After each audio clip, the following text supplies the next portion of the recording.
Chapter 663. Huang Yang asked, "But I still don't understand why your majesty wants to lead the army in person. In the eyes of the people, the officials, you and Qingshan, there must be a lot of hidden thoughts. Many people are guessing, but it is actually for a very simple reason." The emperor laughed and said, "I have been the emperor for more than 10 years and have lived in Chang'an for more than 10 years.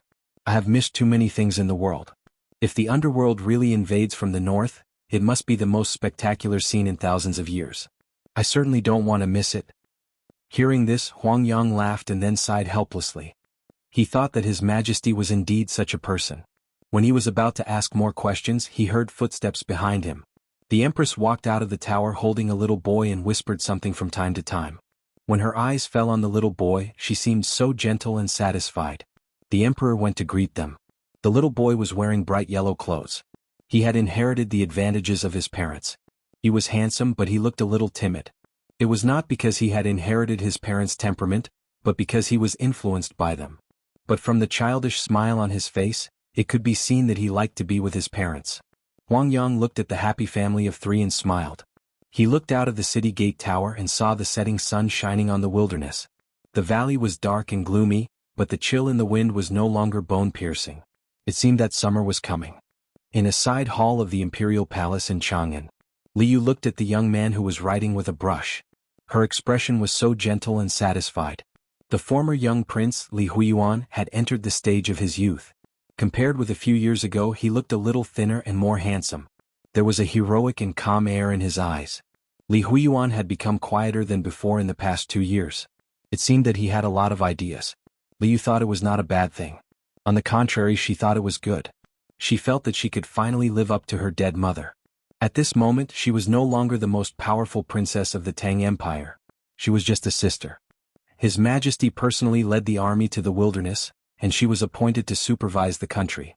Every day she was responsible for dealing with memorials in the main hall. It seemed that she should be very busy, but in fact she was not. The Tang Empire had its own rules. Most of the things were decided by the Prime Minister and various ministers. She was more like a monitor and occasionally a judge. Liu knew very well that at times like this, the calmer she should be, so she calmly carried out the task of supervising the country and received praise from many ministers in the court. Most of the rest of the time, she spent it on seemingly casual exchanges with the ministers and other matters. "Sister, what do you think of my handwriting?" Li Huiyuan presented the newly written scroll to Liu as if presenting a treasure. He said proudly, "The teachers of the imperial school all said that I wrote well. My father will definitely like it."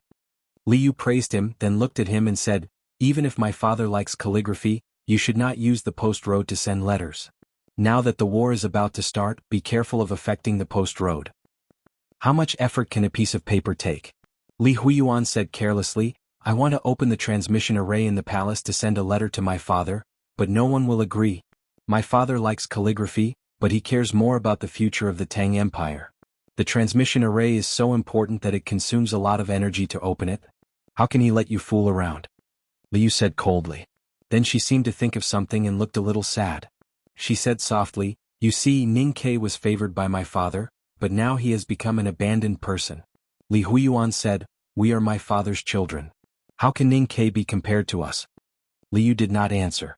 She looked at her brother and said sternly, "Now Ning Ke can't be counted on, and the academy can't stand out to support us. It seems that the situation is good now. You and I have to be more careful." Seeing her serious expression, Li Huiyuan's heart trembled slightly. He hurriedly agreed, but there was an obvious look of disapproval in his eyes.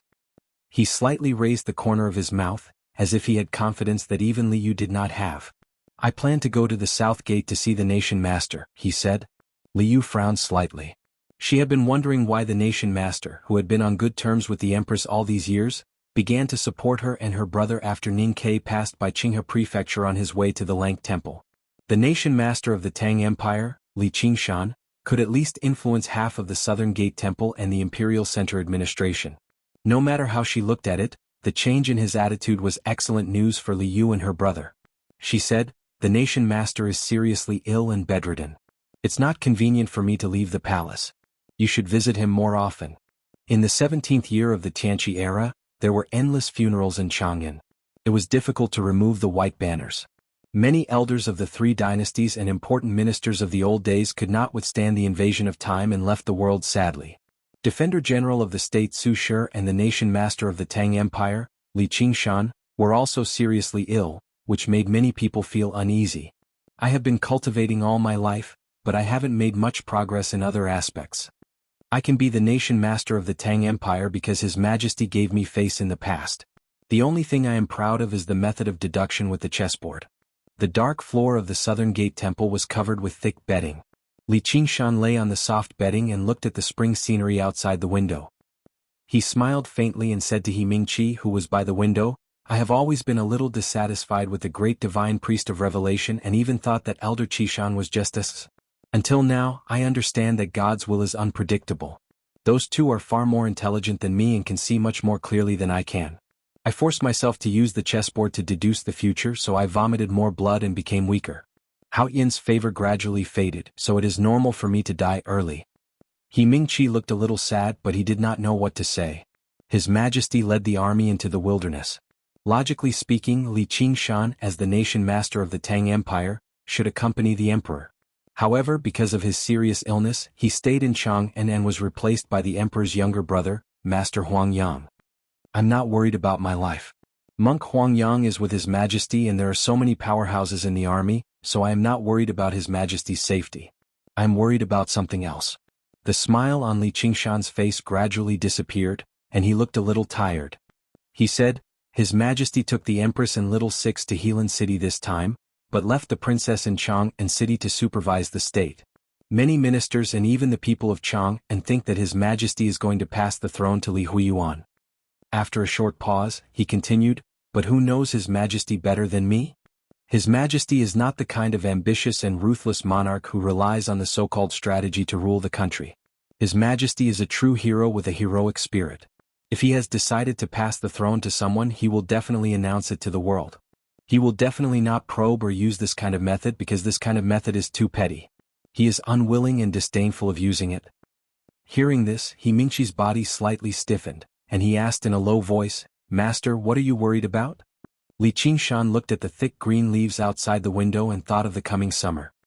He said slowly, "I am worried that this is an empty joy, and it is easy to have problems after an empty joy."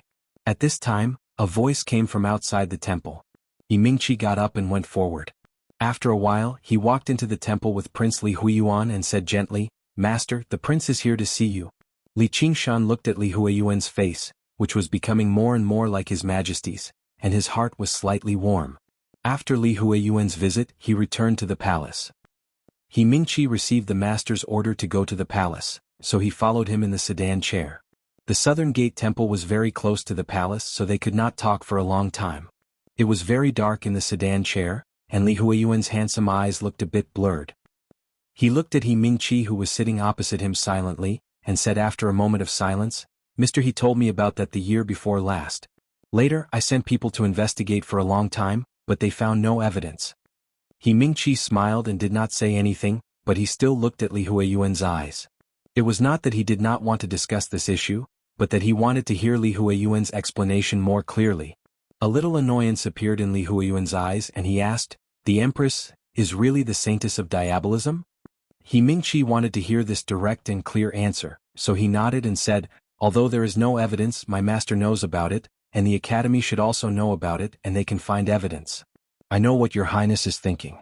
The Southern Gate Temple has been worshipping Hao Yin for generations, and they certainly do not want the son of the saintess of diabolism to become the Tang Emperor."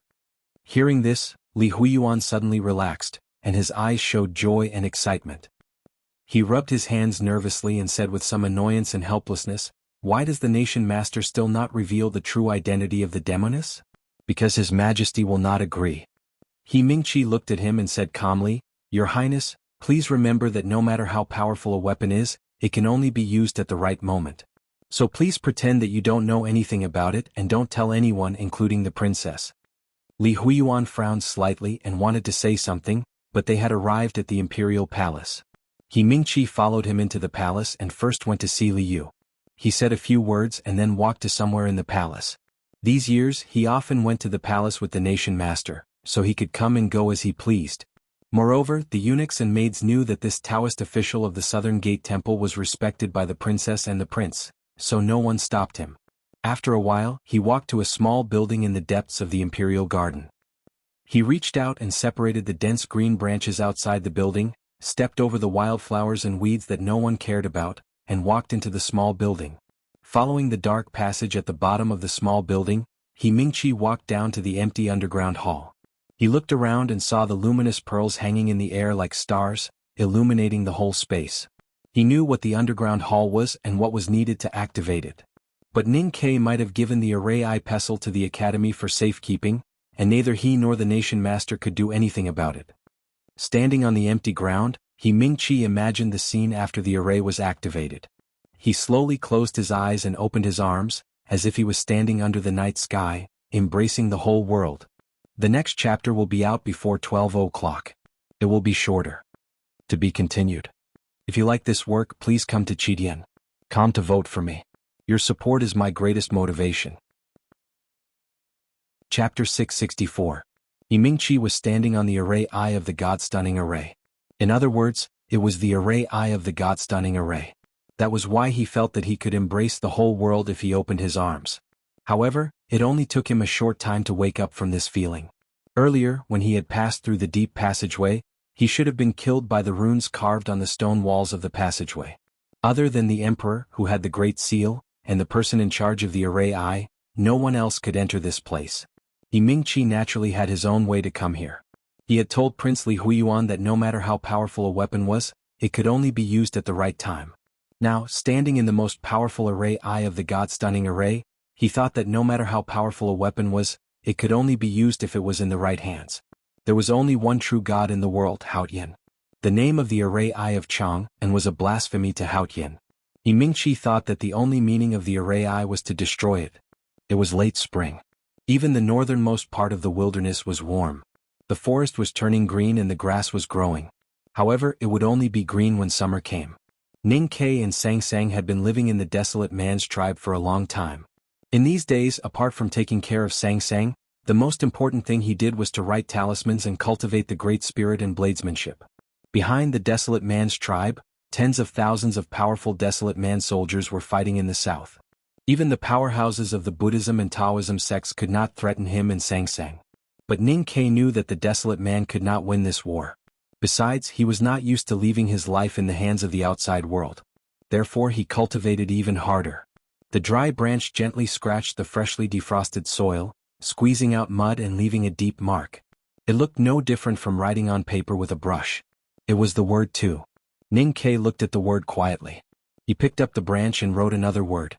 In a short period of time, he had written at least 30 words. Each word was different and had its own meaning.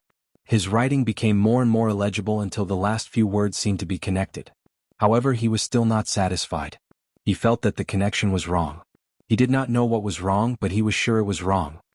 He silently looked at the strokes on the ground, his brows slightly furrowed, appearing extremely serious. Time to eat. A desolate man-woman wearing a hat and animal skin cotton-padded clothes walked behind him and whispered. Ning Ke came to his senses and followed the desolate woman to the tent. Coincidentally, the desolate woman sent by the desolate senior statesman to serve them was the same one he and Mo Shanshan met when they entered the wilderness a few years ago. However, the desolate boy who participated in the winter ceremony had already become a warrior and was not in the tribe. The desolate men worshipped Yama and feared him. Therefore they were in awe of Sang Sang. At least 90% of them were absolutely afraid of her. The desolate woman was no exception. In particular, the dark clouds and a dozen black crows that came with Sang Sang made the old, weak women and children in the tribe even more afraid. They could often see people kowtowing to the sky and the black crows on Sang Sang's tent. The desolate woman did not even dare to return to her own tent at first. It was not until she saw it for a long time that she became a little used to it. Today's lunch was meat soup and pancakes. There was a lot of meat in the meat soup, which was probably more than the meat in the bowls of all the women and children in the tribe. As for the pancakes, only Ning Ke and Sang Sang had such treatment. The mutton soup was very stewed. The soup was milky white and exuded a natural fragrance. Ning Ke scooped a bowl of soup and took 2 pancakes. He signaled the desolate woman to eat the rest or share it with the neighbors. Then he walked into the tent and helped Sang Sang, who had just woken up. He tore the pancakes and soaked them in the soup and fed her. Song Song's little face was no longer as pale as it was during the escape. She returned to her usual dark complexion, but she did not get better. Instead, she became heavier and had no appetite. She shook her head and said, "No." "Then drink a few more mouthfuls of soup." Ning Ke brought the soup bowl to her lips and carefully fed her. Sang Sang suddenly coughed. It was not because she was choking on the soup. She had been coughing very badly these days. The coughing echoed in the tent for a long time. She looked very painful. Ning Ke's lapel was full of the soup she coughed out. The milky soup mixed with the blood she coughed out turned black. Ning Ke held her in his arms and gently stroked her back.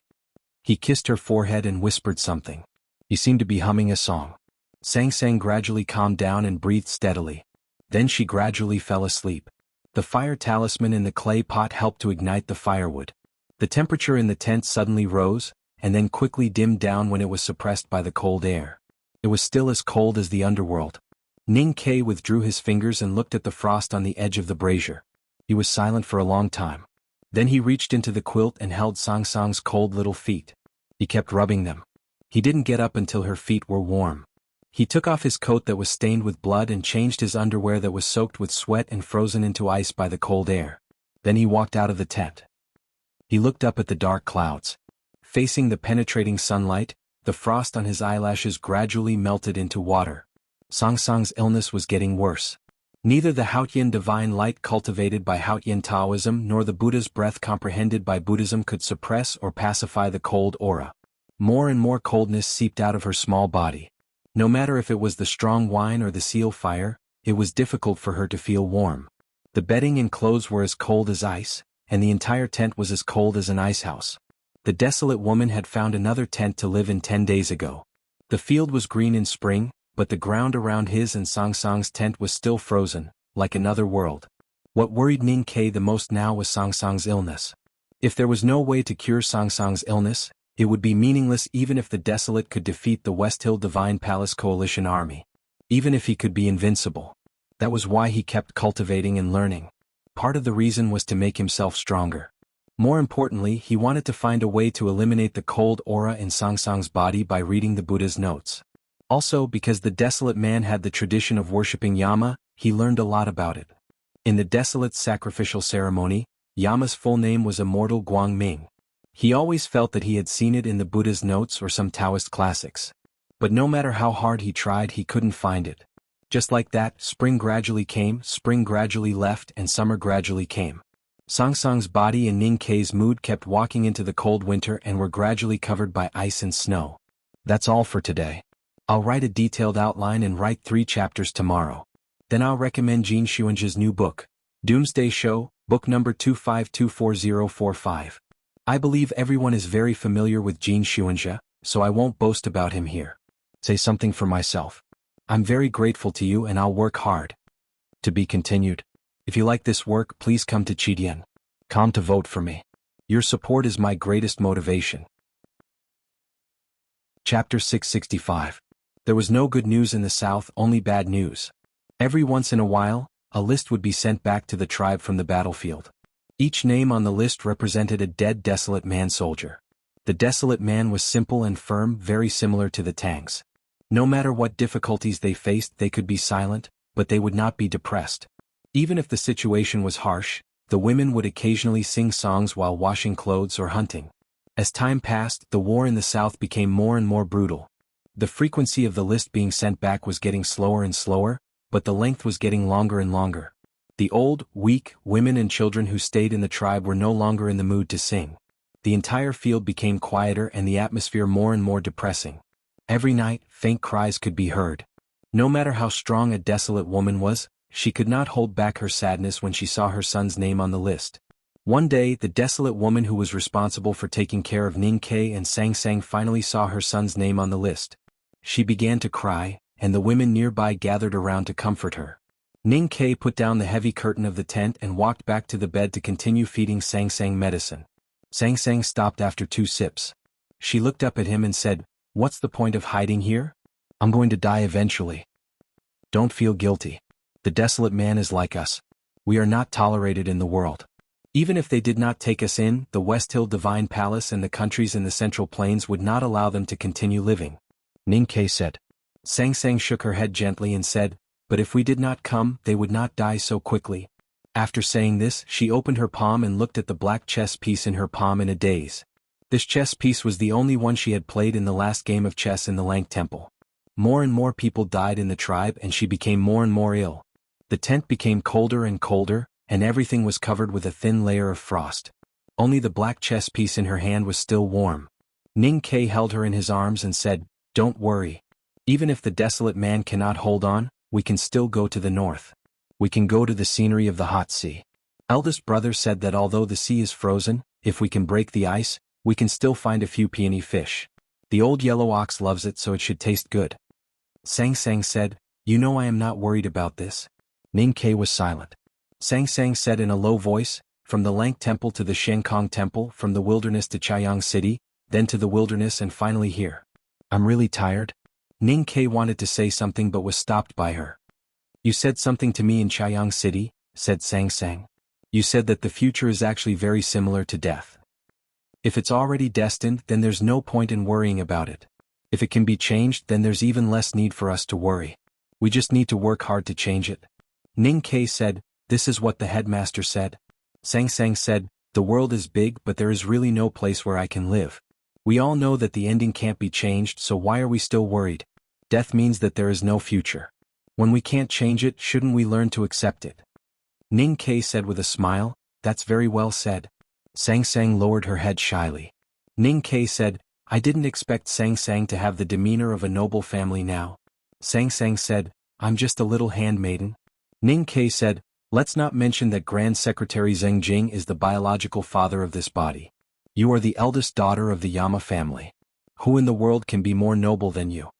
Sang Sang didn't continue Ning Ke's joke because she knew that he said it to change the topic. She said, I don't want to continue hiding. Ning Ke was silent for a long time and asked, why? Do you feel uneasy? Or do you feel like a rat crossing the street by hiding like this? I told you when you were young that as long as you can live, you should do whatever you want, no matter if you are a rat that everyone wants to kill or a poisonous snake that everyone fears. Sang Sang said, I know that I can't live for a long time. In that case, why would I want to be a rat or a poisonous snake? If this is an uneasy conscience, then it is. Maybe we are destined to live such a hard life. What's destined? Lucky chance? The headmaster said that I am his lucky chance. Then what is my lucky chance? Your lucky chance is of course me. Don't joke. I don't know why, but I always feel that I should go to the south at this time. You will die if you go to the south. You will die if you don't go. That makes sense.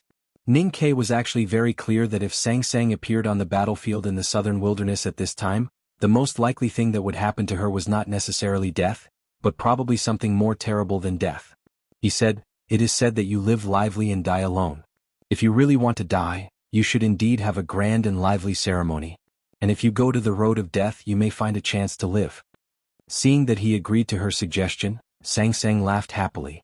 Although she did not know the specific situation on the battlefield in the south, she could clearly feel from the atmosphere in the desolate man's tribe that the situation they were facing was getting more and more serious. Even the women in the tribe had begun to prepare leather armor and weapons, ready to join the battle at any time. According to Ning Ke's original plan, he would use the desolate man's tribe to block the Central Plains Coalition army for a period of time and see if Sang Sang's illness could get better. Then he would take Sang Sang to the cold region of the far north. Even if he had to be a savage by the hot sea, he could not let them be caught by the powerhouses of the Buddhism and Taoism sects. However, Sang Sang's illness did not get better. Instead, it became more and more serious. Especially when Sang Sang did not want to continue fleeing, then everything would be for naught. After making the decision, Sang Sang's spirit became slightly better, not knowing if it was because her spirit finally had a place to rest. She was not as lethargic and sleepy as before. The cold aura in her body was getting stronger and stronger, but she had some appetite. She only put down the bowl of meat porridge after eating more than half of it. Ning Ke boiled a large pot of hot water and bathed her. Sang Sang sat in the big pot, her body overflowing with cold aura. The firewood under the pot continued to burn, and Ning Ke added a fire talisman to ensure that the flame would not go out. If someone were to see this, they would definitely think that I am going to stew you and eat you. Ning Ke rubbed her hair and said with a smile. Sang Sang smiled a little naively and said, "Smelly, not delicious?" Ning Ke said, "My Sang Sang is the sweetest and most delicious." Sang Sang said, "But I haven't seen you really eat me." Ning Ke said with a smile, "Who asked you to always be so disappointing and always be sick?" Sang Sang raised her head and looked at him with wide eyes. She said seriously, "If you don't eat now, you really won't be able to." Ning Ke pressed her head down and said, "It's not like you don't know that I don't like to eat meat." Sang Sang felt wronged and said, "When we were young in the city of Wei, you ate all the meat. In Chang'an you like to stay by Sister Dewdrop's side. How can I tell that you don't like it?" Ning Ke was speechless and could only keep quiet. He picked up the towel and wrapped her up, carried her to the bed, and then carefully wiped the water that had condensed into ice beads on her body. Then he took out the Chinjinji Cosmetic Store's powder and applied it evenly on her face.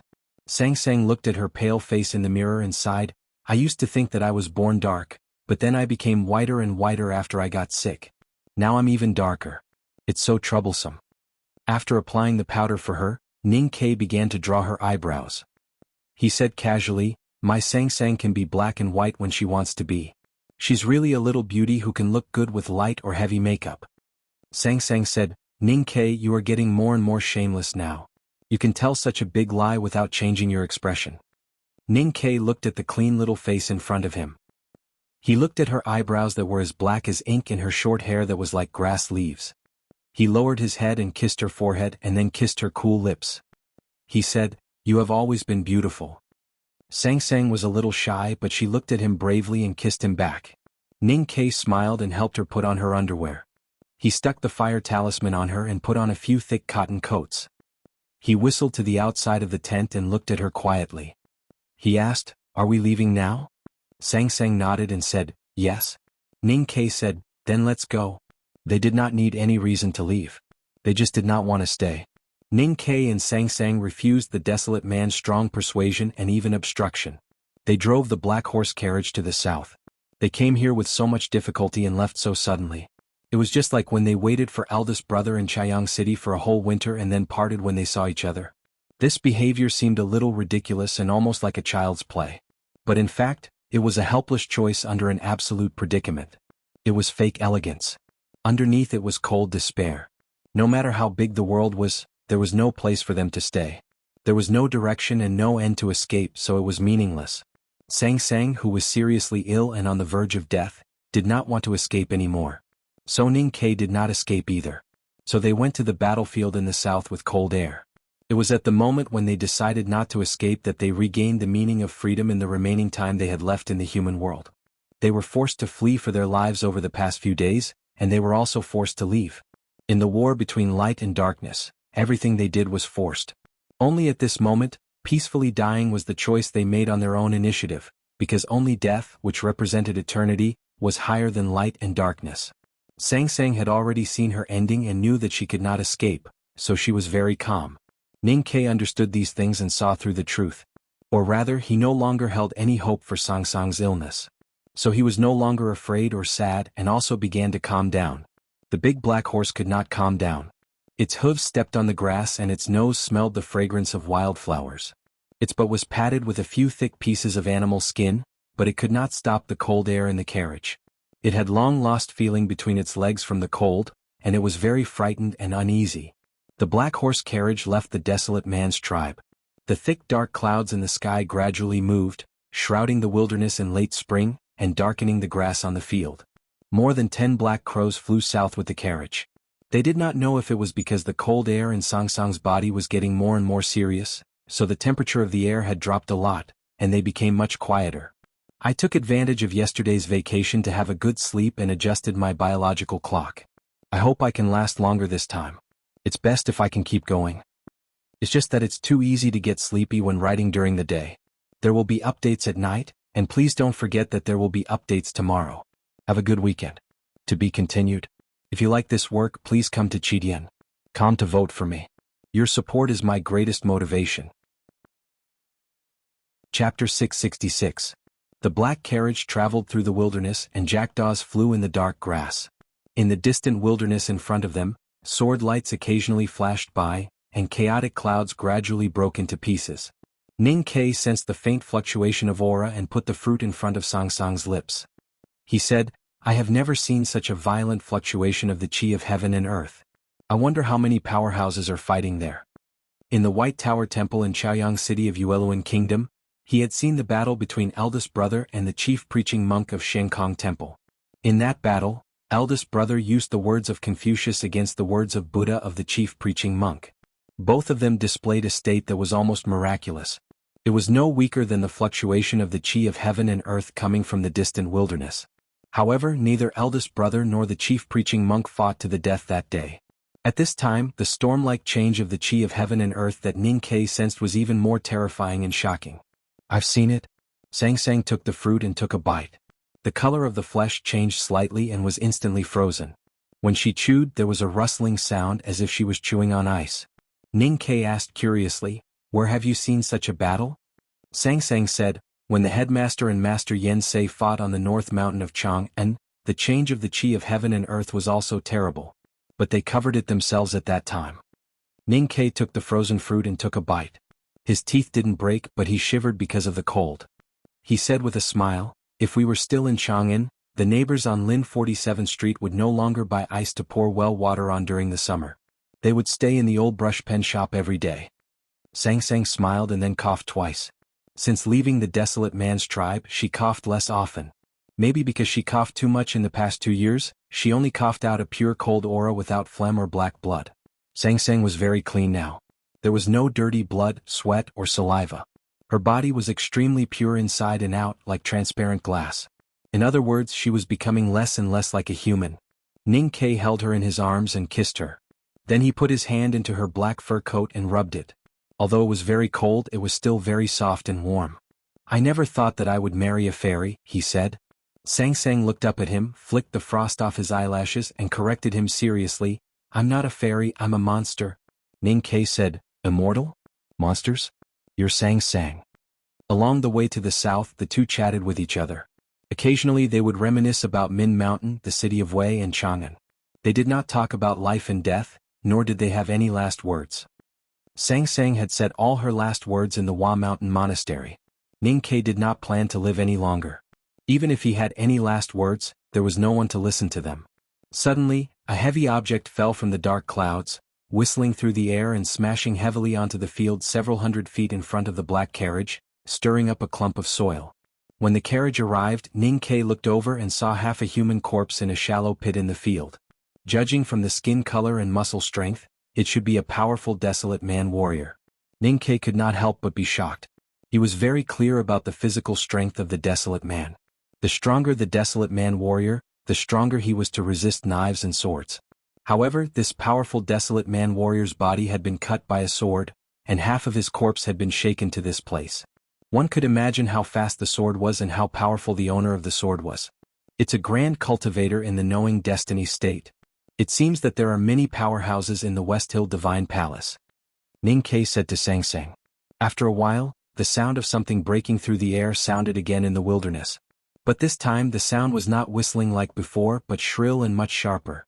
Ning Ke looked up warily and saw a bright sword flash, flying at high speed along the edge of the dark clouds. It did not stab the carriage, but stabbed diagonally into a slightly raised meadow in front of them on the right. The flying sword was so powerful that it pierced through the entire meadow and came out from the other side of the meadow, bringing with it a trail of black soil and grass. Then it landed on the ground. The bright sword suddenly dimmed, and it looked extremely defeated. This flying sword was so powerful that only a powerhouse who had entered the knowing destiny state could use it. Ning Ke looked at the flying sword behind the meadow and realized that there was a handle behind it. He suddenly realized that the owner of the sword was a powerhouse from the Sword Garret of South Jin Kingdom, and it was very likely that he was the powerhouse who had cut the desolate man warrior in half. A powerhouse from the Sword Garret of knowing destiny state had been defeated just like that. Ning Ke looked up at the battlefield in the south. He looked at the increasingly intense changes in the chi of heaven and earth, and the increasingly powerful sword light and talisman intent. His expression became more and more serious. The black horse carriage was still a long distance away from the battlefield, but he had already seen the two powerhouses leave. Then how many people were dying in the wilderness at every moment? Suddenly, a very thin bright line flashed across Ning Ke's eyes, followed by countless others. He was looking at the battlefield in the south. The light reflected in his black eyes was naturally the scenery there. On the battlefield in the wilderness in the distance, lightning flashed and thunder roared. The lightning was not as powerful as the lightning in the real world, but it was very close to the ground. It flashed and teleported as if it was chasing after someone. What kind of powerhouse could summon thunder and lightning? Ning Kai thought that if the lightning was chasing after him, he would have no way to deal with it. He could only be struck to death. And there were more than one or two powerhouses in that state in the wilderness. What could he change by bringing Sang Sang there? Would they die peacefully, or would something else really happen as he had expected? Hundreds of thousands of people, as well as countless warhorses and chariots, appearing in one place at the same time would be a very terrifying thing. Neither Chang and nor the West Hill Divine Palace could complete a military parade. However, in the vast and boundless wilderness, there was enough space even for a chaotic battle like this, not to mention a parade in formation. The new grass on the wilderness was drenched in blood and trampled by horses. It had to end its life prematurely. The grass roots were still there, but the greenery was gone. The soil on the surface of the wilderness turned into floating ash. The war between the Desolate Man and the West Hill Divine Palace Coalition Army had lasted for many days. Although they were called natural warriors and had many powerhouses, the Desolate Man's tribe still could not fight against the entire human world. They were at a disadvantage since the beginning of the war, and they kept losing and retreating. They were only holding on with the spirit and boldness that had been honed in the cold region of the far north for thousands of years. But everyone knew that the Desolate Man could not hold on for long. The war in the 18th year of the Tianqi era of the Tang Empire and the 3449th year of the Daji era of West Hill were very different from the countless wars in the past. In the past wars, cultivators had always played a supporting role. No matter array tactical masters, talisman masters, or those sword masters who were willing to carry out assassination missions, they could not decide the outcome of a war. But in this war, cultivators were very important. The reason for this was because this was a holy war initiated by the West Hill Divine Palace. Almost all the cultivators from the Central Plains had come to the wilderness. The difference in numbers led to a huge change in the pattern of war. Priests from the West Hill Divine Palace, Haotian Taoism cultivators from various Taoist temples, visiting professors from places like the Sword Garret of South Jin Kingdom and the Great River Black Ink Garden, rare talisman masters, and array tactical masters relied on by the armies of various countries had all participated in the war. On the battlefield in the wilderness, the chi of heaven and earth was controlled by countless psyche power, disturbed by countless fu papers and shaken by countless tactical arrays. It was changing rapidly, and even the natural environment was changing drastically. In the wilderness in late spring, heavy rain, heavy snow, morning dew, and evening wind appeared from time to time and then disappeared. The battlefield was chaotic and danger was everywhere. If not for the Desolate Man's innately strong bodies and the powerful warrior leaders who had secretly learned the skills of the Devil's Doctrine, they would have collapsed under the first attack of the cultivators and cavalry from the Central Plains. Although the Desolate Man had managed to hold on, many of their warriors had died or been seriously injured in these battles. Of course, many more cavalrymen from the Central Plains had died under their axes, and many cultivators had been killed by the ordinary Desolate Man soldiers. In short, the battlefield in the wilderness was like a water wheel, constantly drawing water from the stream formed by humans to pour it into the wilderness. The only difference was that the water was human blood and flesh. The invisible water wheel of flesh and blood on the battlefield in the wilderness slowly came to a stop. Both sides temporarily retreated. The West Hill Divine Palace Coalition Army and the cultivators returned to the camp wearily. The warriors of the Desolate Man's tribe, on the other hand, supported their weary bodies and walked in the wilderness, looking for the corpses of their fellow tribesmen and confirming their names. There was a giant chariot in the center of the West Hill Divine Palace Coalition Army. The giant chariot was 3 stories high, and its base was cast from a piece of bronze. The railings on the chariot were pure gold and shone with a holy light under the sunlight, as if it could steal all the light in the world. There was a tower on the chariot and the curtains were tightly locked. One could not see what was inside the tower, but one could vaguely see an extremely tall figure. The tower on the chariot was the tallest in the entire wilderness. It was even higher than the meadow in the distance, and it even gave people the feeling that the tower on the chariot was higher than the goshawk flying in the sky. The person on the tallest chariot was naturally the tallest. The tall figure on the chariot was the hierarch lord of the West Hill Divine Palace. The most mysterious person in the cultivation world had always been the Devil's Doctrine suzerain, the 23-year cicada cultivation. But in fact, there was another saying that the most mysterious person was the hierarch lord of the West Hill Divine Palace. but no one dared to use the word mysterious to describe him. Even the mysterious legends about the Hierarch Lord had always been filled with a kind of reverence and admiration. The Hierarch Lord of the West Hill Divine Palace ruled Haotian Taoism and had the power to depose the emperors of the secular world. He enjoyed the worship of the world's believers with his supreme authority. In terms of power alone, he was even more powerful than the emperor of the Tang Empire. Few people had seen the true face of such a bigwig who stood at the peak of the world. The Hierarch Lord had never left Peach Mountain until he appeared in the wilderness. I'm very sleepy. I'll write 2 chapters today and make up for yesterday's 2 chapters tomorrow. Because I promised to write 3 chapters yesterday, I'll write 4 chapters the day after tomorrow on Sunday. I can't take a break or else I won't be able to catch up. Please continue to support and urge me. I'll cast a monthly vote during the weekend. This is an entertainment activity. Thank you. To be continued. If you like this work, please come to Chidian.com to cast a recommendation vote or a monthly vote. Your support is my biggest motivation. Chapter 667. About 10 miles to the east and west of the West Hill Divine Palace Hierarch's chariot, there were 2 other chariots. The one in the east was black and red, full of killing intent. It was the chariot of the great divine priest of judgment, Yi Hongyu.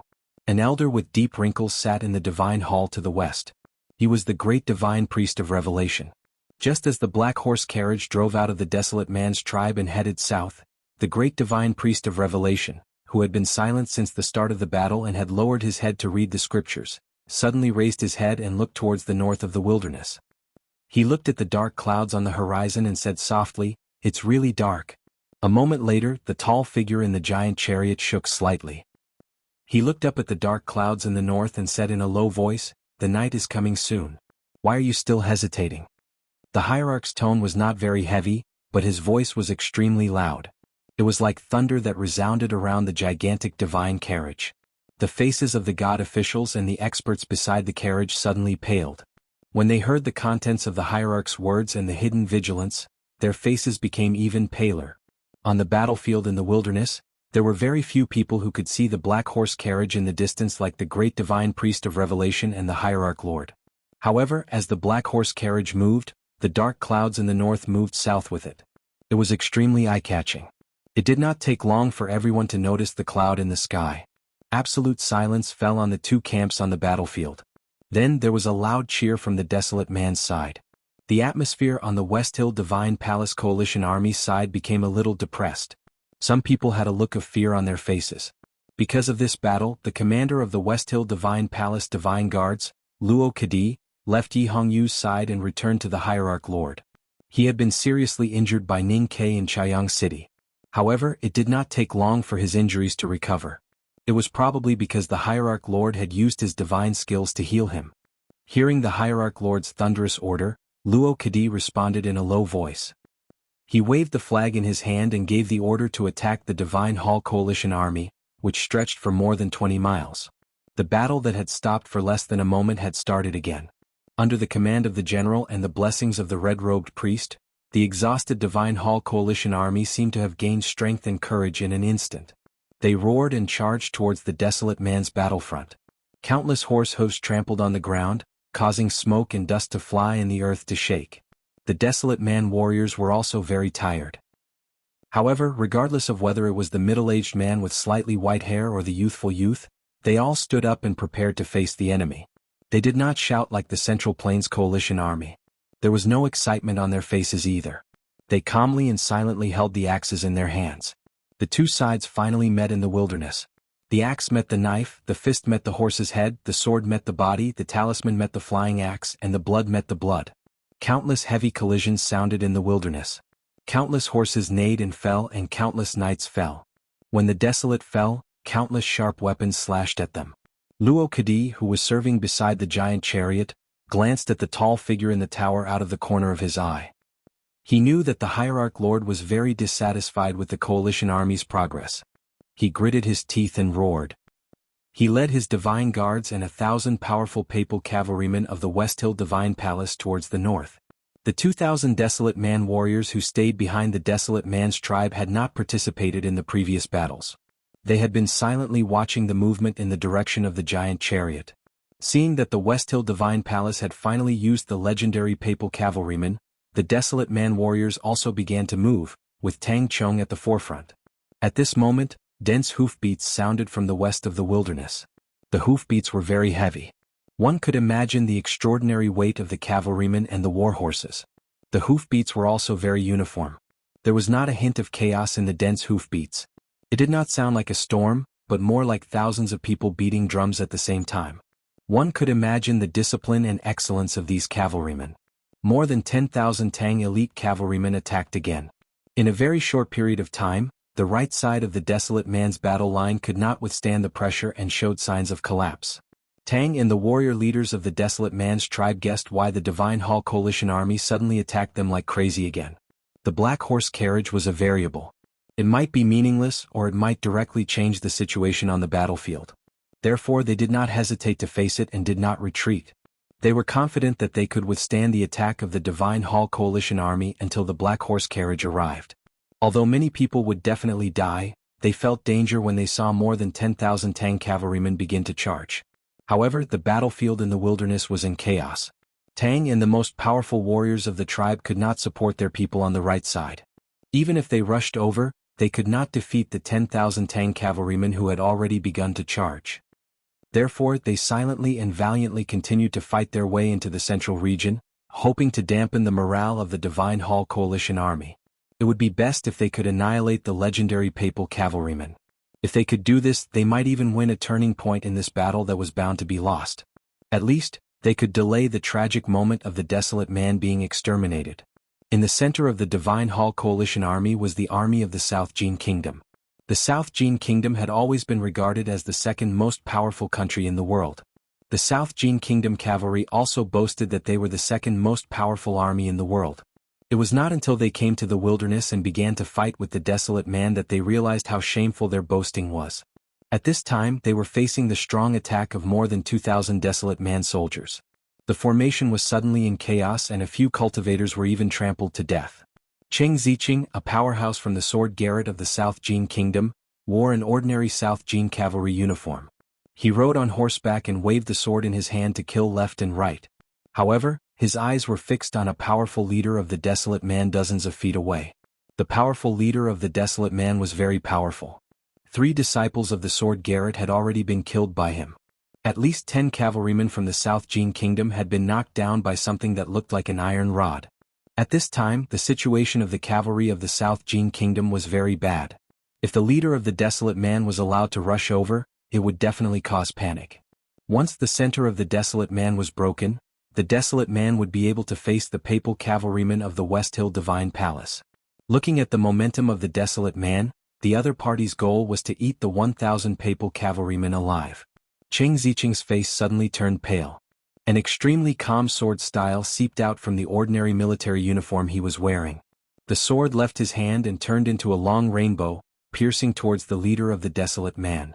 With a sharp sound, the flying sword, which contained his lifetime's cultivation, cut through the abdomen of the leader of the Desolate Man. Blood sprayed like rain, but the momentum of the sword was not over.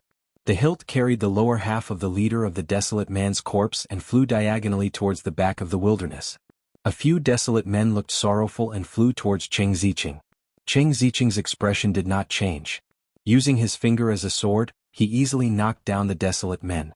As a powerhouse from the Sword Garret of the South Jin Kingdom, his cultivation state was only below that of the Sage of Sword, Liu Bai. He was a grand cultivator in the middle of the knowing destiny state. Ordinary Desolate Men were no match for him.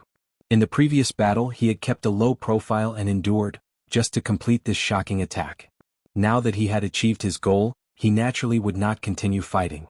No matter how strong a cultivator was, his body was still fragile. In this battlefield filled with flying axes and arrows and the vibrations of the chi of heaven and earth, he could die at any time due to unknown reasons. Moreover, he urgently needed to meditate and recuperate after using the strongest sword of his life. Cheng Ziqing raised his hand to the sky and wanted to take back his flying sword. However, at this moment he heard the sound of feet hitting the ground from afar.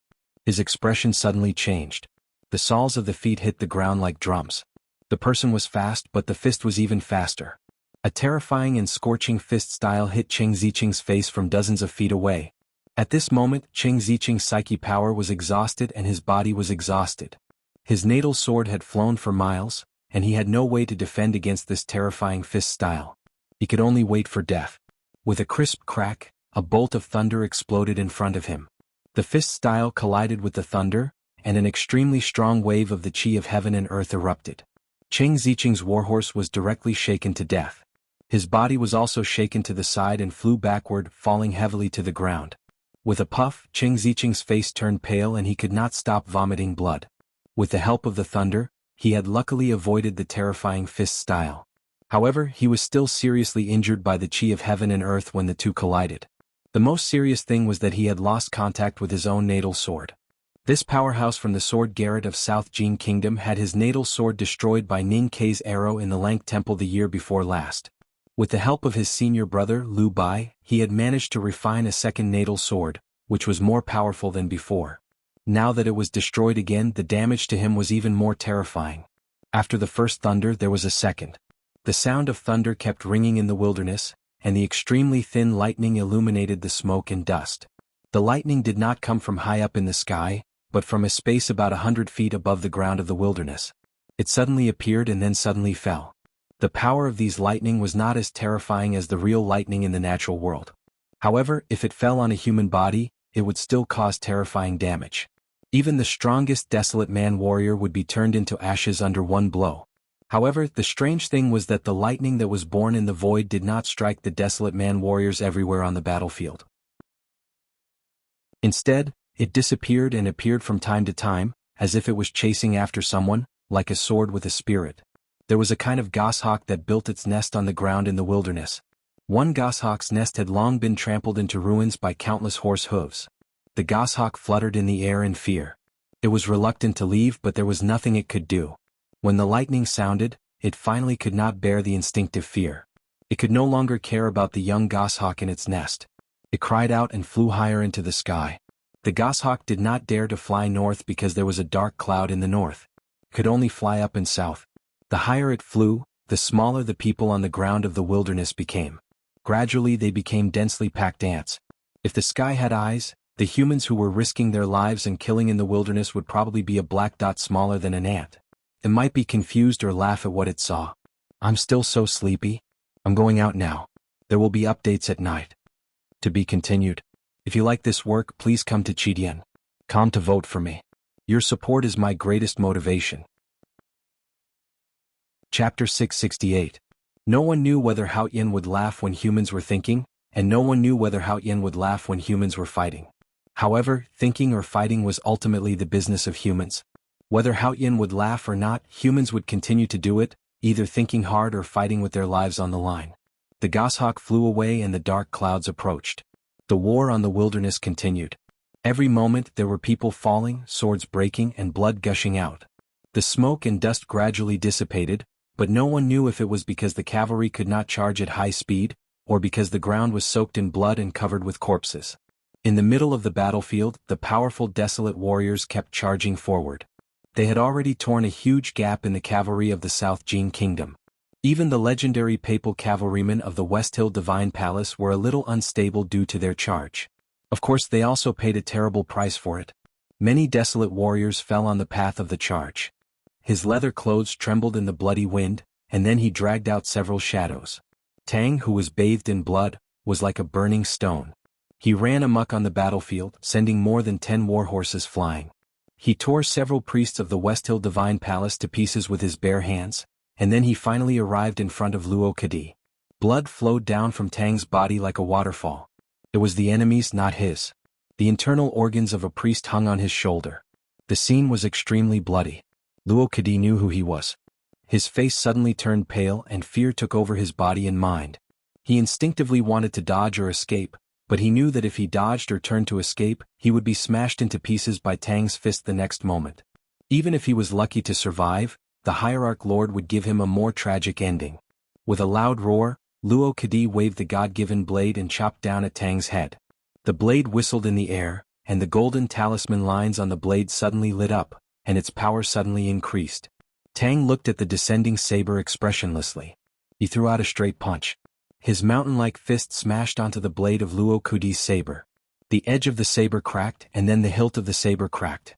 The web between Luo Kadi's thumb and index finger, which was holding onto the hilt of the saber, split open. Then, that frighteningly huge force followed along his arm and attacked upwards. His shoulder blade broke with a cracking sound. Luo Kadi spat out a mouthful of fresh blood and fell backwards. His left hand turned into a saber and fiercely chopped at his own shoulder. He forcefully used his strength to cut off the invasion of that force. Only then did he luckily survive. The moment he landed on the ground, Tang's body leaped into the air and stepped on his head. Looking at the bloodied soul that was getting closer and closer, Luo Kadi's eyes revealed a look of despair. His current emotions were similar to Cheng Zicheng's when he sensed the terrifying and blazing fist intent. However, just like Cheng Zicheng at the moment before death, a bolt of lightning saved his life.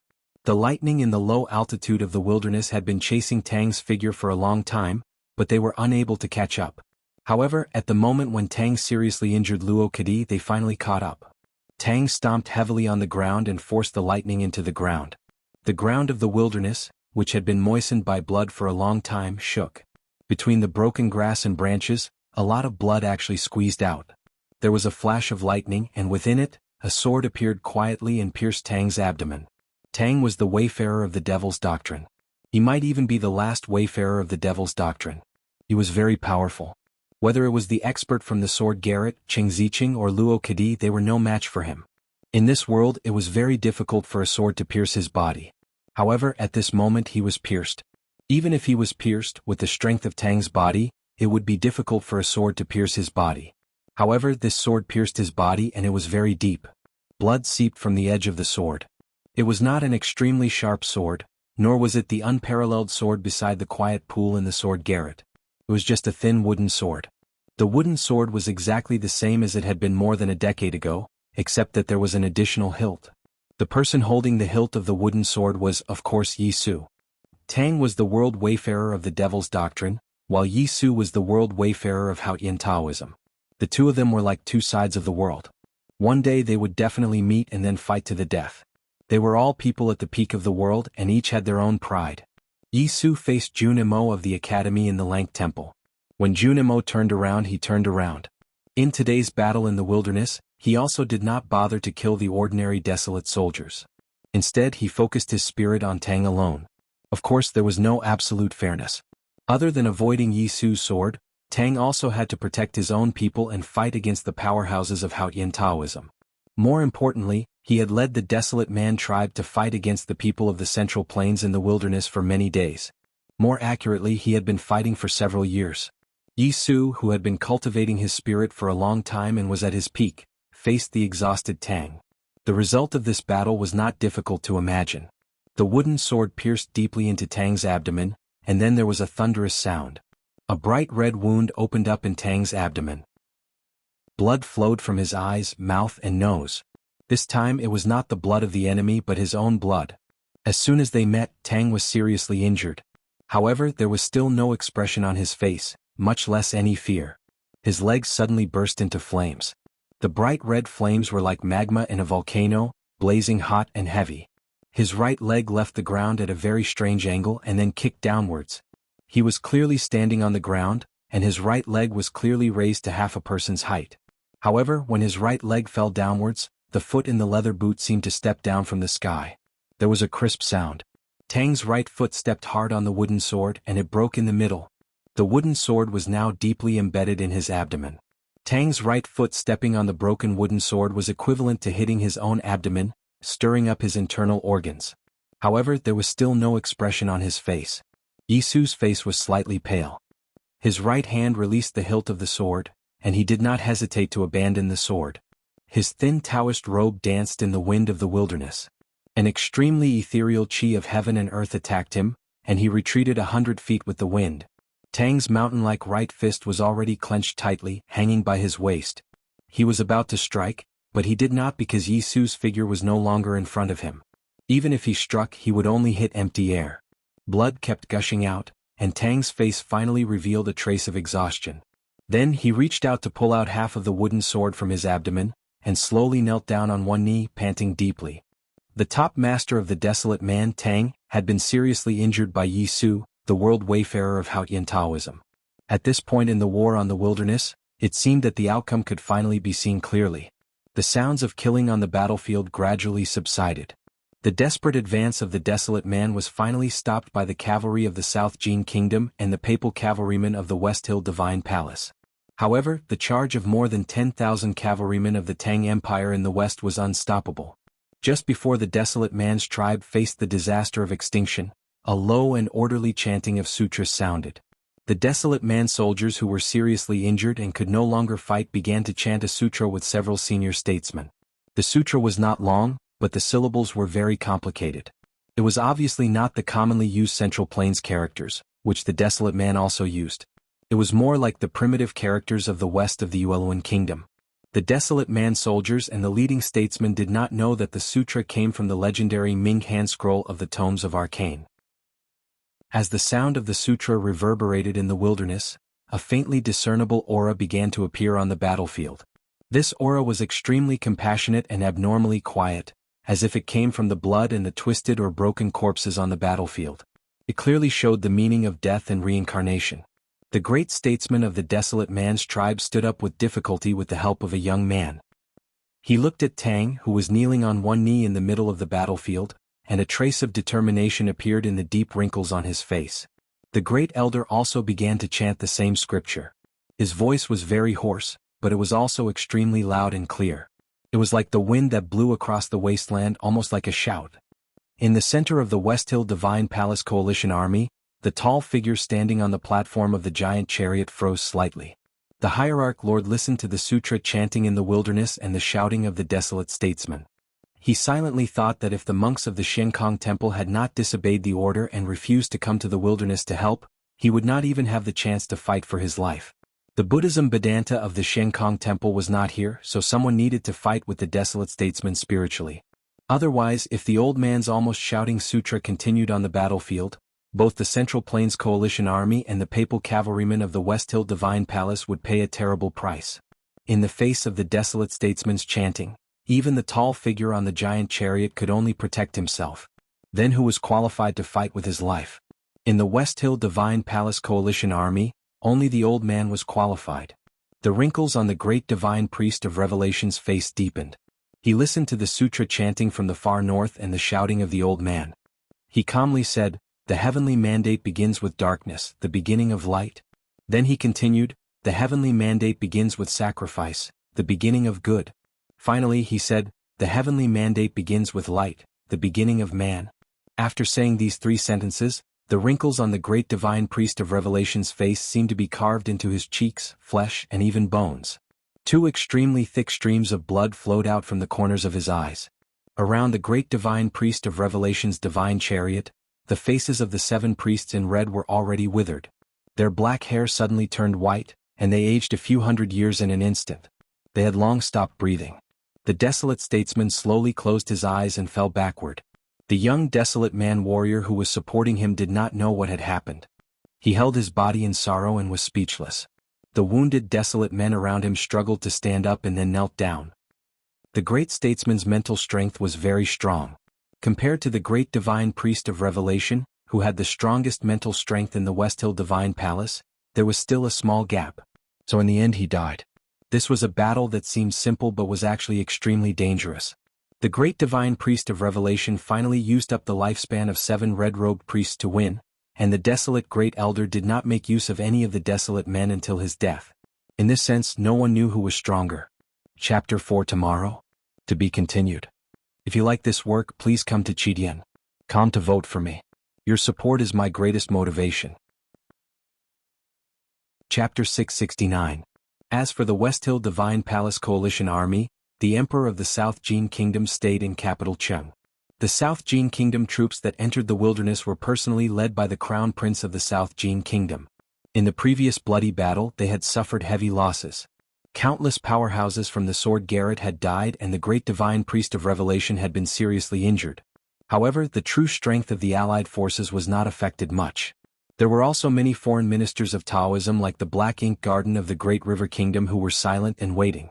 The great divine priest of judgment, Yi Hongyu, who was in the blood-colored divine chariot, had yet to fight today. She had killed 3 leaders of the desolate man warriors in the battle a few days ago, showing her terrifying power. One must know that the power of the leaders of the Desolate Man warriors was close to the peak of martial arts. The hierarch of the West Hill Divine Palace stayed in the huge divine chariot. The cavalry of the Tang Empire did not show their full strength during the several charges. The senior statesmen of the Desolate Man's tribe were either dead or injured. The first elder was killed on the spot, and the number one master, Tang, was seriously injured. More than a dozen powerful warrior leaders were either injured or dead. At this time, the West Hill Divine Palace coalition army still had such a powerful force and so many backup plans. How could the Desolate Man not be desperate? The battle gradually stopped, but not for long. The Divine Hall coalition army sounded the drums again and the army gathered again, ready to launch the last attack on the Desolate Man's tribe in the north. Tens of thousands of desolate warriors had suffered heavy casualties. Due to their strong bodies and willpower, most of them were seriously injured and no longer had the ability to fight. The clansmen looked at Tang, who was kneeling on one knee in the middle of the battlefield in the wilderness. They knew that the moment of annihilation was finally coming. The hard struggle and dreams of the past 1,000 years would finally come to nothing. There was a dead silence in the wilderness. Then someone started to sing. The sad ballad floated in the wind, and the rough singing echoed in the wilderness. The sky is cold, the earth is cold, the goshawk does not dare to look at the north. The hot sea falls, the hot sea rises. Snow wolves are hunted by the hot sea. The snow wolf chases, the snow wolf dies. Holding a knife, I search for the deer all day long. Where to live, where to die, where to bury the white bones? Min Mountain is majestic, Min Mountain is magnificent. Min Mountain is the true hometown. Treading the boundless snow, trampling through 10,000 miles of frost, gazing south all day long. Treading the boundless snow, trampling through 10,000 miles of frost, no longer looking south. I'll go first, you can come after me. I'll fight first, then you. I'll die first, then you. The homeward journey is short, but the homeward journey is long. Let's embark on the homeward journey. I'm already gone. Come quickly. I'm already fighting. Come quickly. I'm already dead, come quickly. I'm already dead, come quickly. This was the hometown song of the Desolate Man's tribe that had been passed down for thousands of years. After thousands of years of wind and snow, they finally left the cold region of the far north, the hot sea and the snowfield, and returned to their homeland. However, what greeted them was not flowers and enthusiasm, but cold eyes, bloody fights, and the tragic fate of the extinction of their entire clan. In the past, when the Desolate Man sang this song, there would be a solemn and stirring emotion, or even a solemn but not sad calmness. However, today, tens of thousands of Desolate Man soldiers were either dead or injured. They sat on the field with pools of blood, and their voices were hoarse or hoarse. The singing could not be orderly, rising and falling from time to time, making it seem especially sorrowful and soaring into the sky. Suddenly there was the sound of horses' hooves, followed by the sound of wheels. The sound of wheels blended into the sad song of the Desolate Man. The rhythm of the song was not disrupted. The Desolate Man's song had no rhythm at this time. Instead, it was given a certain rhythm, a calm, stable, and indifferent rhythm. Clouds covered the northern sky of the field, and a black horse carriage slowly came under the clouds. The Desolate Man looked at the horse carriage and helped each other to stand up with difficulty. Whether it was the gray-haired old soldiers, the green-faced young soldiers, the middle-aged men with broken legs, or the blood-covered women, they all looked at the black horse carriage with awe and fear. Then there was their last hope. Their proud knees landed on the blood-soaked field. Wherever the black horse carriage passed, the Desolate Man knelt down and kowtowed. Some of the seriously injured Desolate Man soldiers could no longer stand up once they knelt down and died. Tang knelt on one knee in the middle of the battlefield in the wilderness. His left knee sank deep into the mud, squeezing out a lot of black liquid. It was unknown whether it was the blood of the wilderness or the blood of his fellow tribesmen. He stared silently at the huge sacred chariot in the distance, and at the looming tall figure in the tower. He slowly adjusted his breath. The Desolate Man was facing extinction. As the world wayfarer of the Devil's doctrine and the leader of the Desolate Man, he was unwilling to accept this fact. At least before he died, he wanted the West Hill Divine Palace to pay a painful price. In the wilderness at this time, the most honorable and important person to the Central Plains countries was naturally the hierarch lord of the West Hill Divine Palace in the huge sacred chariot. He was the ultimate goal of Tang's life. At this moment, he heard the slightly disorderly singing of his tribesmen coming from afar. Then he heard the sound of hooves and wheels. He looked back and saw the black horse carriage. The surface of the black horse carriage was covered with a thin layer of frost, and the inside of the carriage was covered with a thick layer of ice. The talisman fire in the brass basin was frozen like a ghost fire by the cold, and could be extinguished at any time. The cold aura in Sang Sang's body had long been awakened, and now it finally began to erupt. However, neither she nor Ning Ke knew what the imprint of Yama in her body would eventually evolve into. Ning Ke's eyelashes were covered with frost, and the dim light coming in through the window was refracted into colorful light by the frost. He listened to the song of the desolate man outside the window and said, "I'll go first and then you?" Sang Sang nodded and put her face on his chest. She said, "I'll die first and then you?" Ning Ke shook his head and said, "I'll die first and then you, or we'll die together." When the black horse carriage appeared in the wilderness, the West Hill Divine Palace Coalition army fell into silence. The armies that were gathering became a little chaotic, and the powerful cultivators with terrifying states were silent. 2 years ago, when the Lank Temple's light of Buddha shone brightly, the entire human world had been chasing after the black horse carriage. The extremely tragic war on the wasteland had all been caused by the black horse carriage. However, the black horse carriage had finally appeared in front of everyone today, and everyone felt a little helpless. No one gave any orders. The tall figure on the giant chariot looked up in silence. The West Hill Divine Palace Coalition army almost subconsciously stopped attacking, and waited for the final military order. The black horse carriage stopped in front of the desolate man. There was a soft creak and the snow on the carriage shook and peeled off. The carriage door opened and Sang Sang, who was wearing a black fur coat, walked out. She looked at the West Hill Divine Palace Coalition army in the south and took a few steps forward. Every time she took a step, the place where her feet touched the ground of the wilderness would be frozen, forming a ball of ice and snow. It was as if she was walking on a white snow lotus. Dark clouds covered most of the sky in the wilderness. More than a dozen black crows flew and circled above Sang Sang's head. The scene was extremely strange. Looking at this scene, everyone in the West Hill Divine Palace Coalition army in the south felt extremely strange. It was a combination of negative emotions of fear, awe, disgust, and destruction. In the blood-red chariot, Yi Hongyu rested her chin on her hand and looked at the north quietly. She looked a little tired. Unlike the ordinary soldiers, she was not shocked by the black horse carriage and the daughter of Yama. She was just confused at this moment. Where was Ning Ke? Suddenly her eyes lit up. Her black hair, which was like a waterfall, fluttered behind her. Without hesitation, she bent her waist and fell down like a tree that had been cut down along with her wildly dancing black hair. Ning Ke was not by Sang Sang's side, nor was he in the black horse carriage. No one knew when he had left the horse carriage. Under the cover of the Desolate's song, he came to the front of the Desolate's battle line, and came to the Desolate who were kneeling on the ground in reverence. When the whole world's attention was attracted by Sang Sang, he knelt on the ground on one knee and pulled the string with his right hand. The iron bow suddenly bent, and he aimed in the direction of the West Hill Divine Palace Coalition army a few miles away in the south. The primordial 13 arrows were a combination of the collective wisdom of the Academy and the resources of the entire Tang Empire. In terms of power, it could even be compared with the legendary previous generation's magic weapons. The primordial 13 arrows could ignore space. No matter how far it flew, its power would not be reduced. Therefore, in a battle, the further away from the enemy the better it was for Ning Quebec. Because it was difficult for the enemy to predict from his movements and eyes, and they would not be alerted. Because of these characteristics, the primordial 13 arrows were the most suitable weapon for sneak attacks on the battlefield. It could be said that they were always successful. The only limitation was whether Ning Ke could see and aim at the target. At this time, the two armies were separated by a few miles.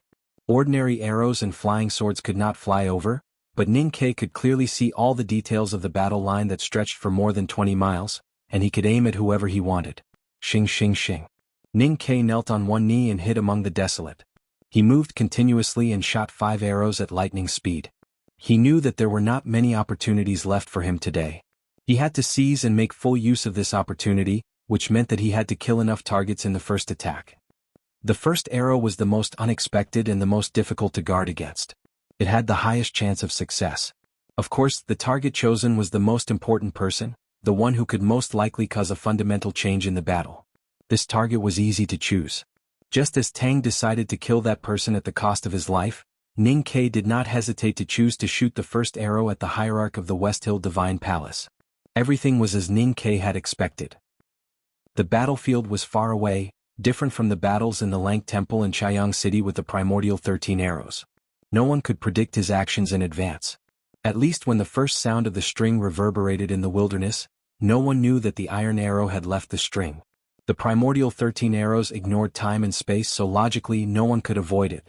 Not even the hierarch of the West Hill Divine Palace. A white turbulence suddenly appeared behind the string. Before it was completely formed, the dark iron arrow had already disappeared. In the next moment, it appeared on the huge divine chariot in the south, in the pavilion behind thousands of layers of gauze curtains, and shot the head of the tall figure. The gauze curtains covered the clear light. The iron arrow shot the head of the figure, but it seemed as if it had shot a real shadow. It silently passed through, and then the iron arrow itself appeared. It passed through countless layers of curtains and disappeared in the distant sky in the south. The tall figure leaned forward slightly and looked toward the north of the wilderness. It seemed that he was not hurt, but rather found it very interesting. He wanted to see what the person who shot the arrow looked like. Today is the first chapter, and there are 3 more chapters to go. If you like this work, please come to Chidian.com to vote for me. Your support is my greatest motivation. Chapter 670. Ning Ke did not feel frustrated when the first arrow that seemed to be about to succeed failed. He looked calm as if he had already expected it. The white turbulence around the bowstring did not dissipate, and the next 4 arrows shot out like lightning. The hierarch lord of the West Hill Divine Palace was not that easy to deal with. If he was killed by 1 arrow on the battlefield, then the legends in the West Hill scriptures would become a joke. According to the rules of the battlefield, Ning Ke should not waste the precious opportunity of the first arrow on the hierarch of the West Hill Divine Palace since he was not confident. However, today's battlefield was different from ordinary ones. If he could not kill the hierarch of the West Hill Divine Palace, then no matter how many people he killed, he would not be able to change the current situation. Moreover, no one could resist the strong temptation of shooting the hierarch of the West Hill Divine Palace to death. He would not give up without trying. Ning Ke's choice of target order was very normal. The stronger or more threatening the person, the higher he would choose. The first arrow was shot at the hierarch of the West Hill Divine Palace, and the second was naturally Yi Hongyu. In the blood-red divine chariot, Yi Hongyu's black hair was like an arrow, and her body was like a broken arrow. She bent backward and fell. At this time the iron arrow had arrived. With a whistle, the divine chariot's curtain was blown into countless pieces. Several strands of black hair fell, and a stream of blood flowed down from her forehead. Yi Hongyu lay on the floor of the divine chariot, and her blood-red divine robe of judgment spread out like the sunset clouds. It should have been a beautiful scene, but she looked extremely embarrassed. No matter how pathetic she was, she still managed to survive. However, when she thought about the iron arrow that was so close to her forehead and how close she was to death, even she turned pale. Ning Ke's third arrow was shot at the Great Divine Priest of Revelation. The Great Divine Priest of Revelation had previously fought with the desolate man's psyche and won. He had also paid a great price, and was now meditating in the divine chariot, trying to recover as soon as possible. At this time, the hierarch of the West Hill Divine Palace finally had time to react. The tall figure in the huge divine chariot suddenly straightened his back, and a thunderous roar rang through the wilderness. A thunderous sound exploded in front of the Great Divine Priest of Revelation's divine chariot. It looked like a lightning bolt, and countless extremely thin white electric threads kept rolling, as if they could devour everything that entered the lightning ball. The iron arrow shot into the ball of lightning and gradually peeled off. Then it became thinner, but in the end it wasn't completely swallowed. It turned into a slender shadow that broke through the lightning and shot into the divine carriage. The iron arrow was weakened by the West Hill Divine Palace's hierarch, Lei Tuan, and its power was greatly reduced. The Great Divine Priest of Revelation stretched out his right hand and gently caught the iron arrow in front of his face. His movement was very gentle, like using chopsticks to pick up vegetables, or like using noodles to touch the sun. However, his expression was not relaxed. The deep wrinkles on his face deepened again, and the corners of his eyes began to bleed. Finally, even the wrinkles began to bleed. Only then did the iron arrow between his fingers calm down. The Great Divine Priest of Revelation's meditation recovery was forcibly interrupted by the primordial 13 arrows. After being seriously injured, he would not be able to fight again in a short period of time. He could not participate in today's final battle. Ning Ke's third arrow had perfectly achieved his battle intention. But no one would have thought that his third arrow had a more important purpose, which was to cover for the fourth arrow. His fourth arrow was once again shot towards the middle of the West Hill Divine Palace Coalition Army's battle line. The arrow cluster was not aimed at the huge divine chariot where the West Hill Divine Palace hierarch was standing, but at Luo Kadi, who was beside it. In Chaiyang City, Luo Kadi had been seriously injured by his arrow and his throat was cut. He did not know how this person survived and could even recover his strength and cultivation. Perhaps the West Hill Divine Palace had some secret divine skill. But he decided that he would not give the West Hill Divine Palace any chance to heal this person today. The West Hill Divine Palace hierarch blocked an arrow for the great divine priest of revelation and did not have time to care about the arrow that was shot towards Luo Kadi. No matter how strong he was still a human after all, and there were things that he could not do.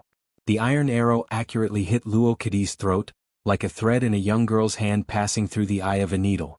It was easy, casual, and with a very comfortable pleasure. Blood splattered slightly, and the iron arrow disappeared from the wilderness. The neck bone turned into powder and the flesh and blood became foam. Luo Kadi's eyes were a little confused.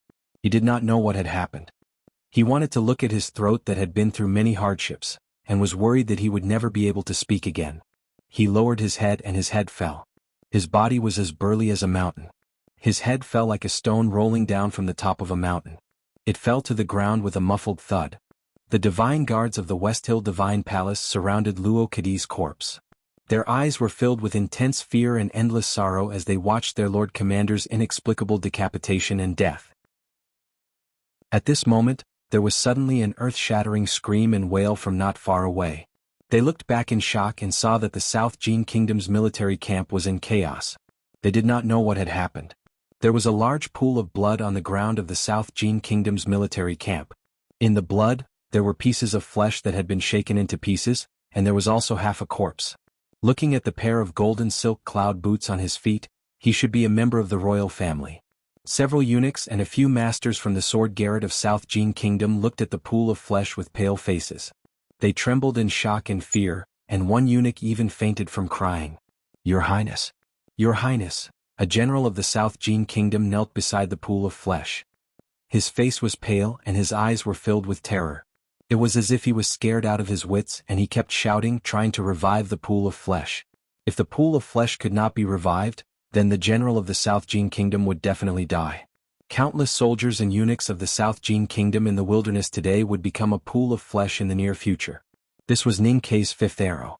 The crown prince of the South Jin Kingdom, who had led the army on behalf of His Majesty, had died decisively. There was dead silence in the wilderness. No matter if it was the West Hill Divine Palace Coalition Army or the Desolate Man's tribe, no one spoke during this short period of time. Everyone was so shocked that they could not speak and some even lost their souls.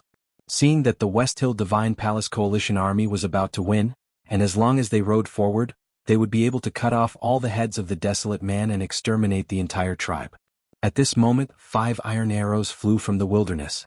5 arrows shot at 5 people. The hierarch of the West Hill Divine Palace, the 2 great divine priests of West Hill, the commander of the Divine Hall's Divine Guards, Luo Kadi, and the crown prince of the South Jin Kingdom. Any one of them was the most important person in the world, especially the 4 other than Luo Kadi. Whether it was in terms of reputation, power, or actual power, they were all like emperors. The hierarch of the West Hill Divine Palace and the 2 great divine priests of West Hill were even more godlike. Over the years, who had dared to attack these 5 people at the same time? If anyone had heard of such a situation in the past, they would have thought that the person was not sane. However, the final result of these 5 arrows was that the great divine priest of revelation was seriously injured and could no longer fight. This meant that he was forced to leave today's battle. The great divine priest of judgment was extremely disheveled, and only managed to escape with great difficulty. Luo Kadi and the crown prince of the South Jin Kingdom died. Ning Kei did not only care about the target's power, but also from a strategic point of view. The key was that he had the ability to carry out such a strategy. Luo Kadi was the most trusted subordinate of the West Hill Divine Palace hierarch. He represented the direct power that was loyal to the hierarch. Such a tragic death would definitely make those powers uneasy, and they might even have other ideas. The South Jin Kingdom army was one of the main forces of the West Hill Divine Palace Coalition army. They had always been by the hierarch's side. The death of the crown prince of the South Jin Kingdom, who was the commander of the army, would definitely bring great chaos to the South Jin Kingdom army. It would greatly impact the morale of the generals and cavalrymen, and the combat power of the South Jin Kingdom army would plummet. If his first arrow had really been able to kill the hierarch of the West Hill Divine Palace, even if it was just a serious injury, the direction of today's battle could have been decisively changed because of these 5 iron arrows. Purely from a strategic point of view, the generals of the Tang Empire's Iron Cavalry and the Great River Kingdom's Sage of Calligrapher, who had the highest cultivation state in the West Hill Divine Palace Coalition Army, seemed to be more qualified to be the Iron Arrow's targets than Luo Kadi and the Crown Prince of the South Jin Kingdom. However, for some reason Ning Ke did not choose to do so. Somewhere in the east of the West Hill Divine Palace Coalition Army, the disciples of the Great River Kingdom's Black Ink Garden had very complicated expressions on their faces. Zhuo Zhihua looked at her teacher's broad back and wanted to say something, but she did not say anything in the end. The master of calligraphy looked at the north silently and frowned slightly. He and the disciples of the Black Ink Garden had all seen the 5 iron arrows and the terrible damage caused by the iron arrows. Even though he had been in the knowing destiny state for many years, he could not be sure what the result would be if the iron arrows were shot at him. Moreover, no matter how humble he was, he knew that in the current coalition army he should have a share of the iron arrows no matter what. There was only one reason why Ning Ke did not shoot him. Catgirl's left shoulder was injured and wrapped in bandages. Her innocent and cute little face was extremely pale. She said with a sobbing tone, "Are we really going to fight with Brother Ning?" In the west of the wilderness in front of the Tang army, General Xian Zhilong, who had taken over Xiaoho's position for 2 years, looked at the desolate man's tribe in the north that was almost completely dead. He wanted to find Ning Ke's figure, but he could not find him. After a long silence, he suddenly smiled and raised his right hand, signaling the tens of thousands of cavalrymen under his command to line up and wait for orders. A deputy general frowned and asked, "Retreat?" Xian Zhilong shook his head and said with a smile, "How can the Tang Empire retreat alone in front of the whole world? But our men are also tired and need a break." Shooting arrows was a battle, but not shooting was also a battle. It also required more wisdom and accurate judgment of the situation. The Great River Kingdom's reaction and the Tang armies beginning to line up proved that Ning Ke's judgment was not wrong. It was quiet in the wilderness. The West Hill Divine Palace Coalition army looked nervously to the north, trying to find Ning Quebec. Under the threat of such an iron bow, moving forward became an extremely terrifying thing. However, the northern wilderness was full of desolate men who were either injured or dead. Ning Ke would be hard to find if he sneaked among them. So the problem left for the coalition army was how many arrows did he have left? Or how to find this person? Or how to force this person out? At this moment, a solemn and loud voice came from the huge sacred sedan. It startled tens of thousands of gauze curtains and shone on the golden railings. It came to the front of the desolate man's army like thunder. "Today I will send the first 2 chapters. I will go out for dinner and then come back to update the rest. The situation of the monthly votes is very serious. If you still have monthly votes, please vote for Jiang Yi. Thank you. To be continued. If you like this work, please come to Chidian.com to vote for me. Your support is my biggest motivation." Chapter 671. Many things looked complicated and were also complicated to do. Only a few people had the ability to see the simple core of complicated things and then make a concise and correct response. The hierarch of the West Hill Divine Palace naturally had this ability. He knew that it was not easy to find Ning Ke in the vast wilderness, because human beings were not like goshawks that could fly in the sky and look down on the world, nor could they be like Hao Yin who could calmly and lovingly see all the details of the world from the 9th heaven. Since it was not easy to find Ning Ke, the easiest way was to let Ning Ke show himself. So he said a sentence to the lonely black horse carriage in the north. "Daughter of Yama, you finally showed up." The hierarch lord's voice was very bright, as if it was painted with gold and as broad as heaven and earth. After it came out from the giant sedan and pavilion, it suddenly condensed and turned into a solid thunder. Wherever the thunder passed, tens of thousands of gauze curtains danced even though there was no wind.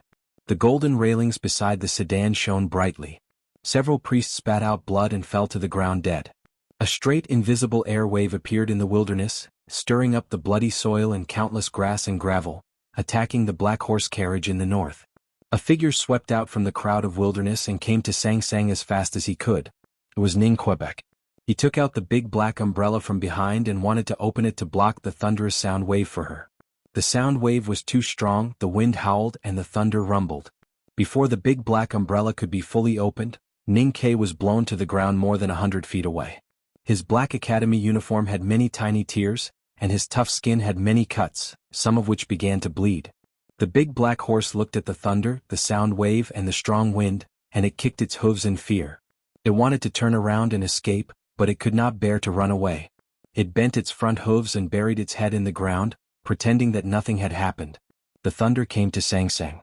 Sang Sang's face was slightly pale, but her eyes were unusually bright.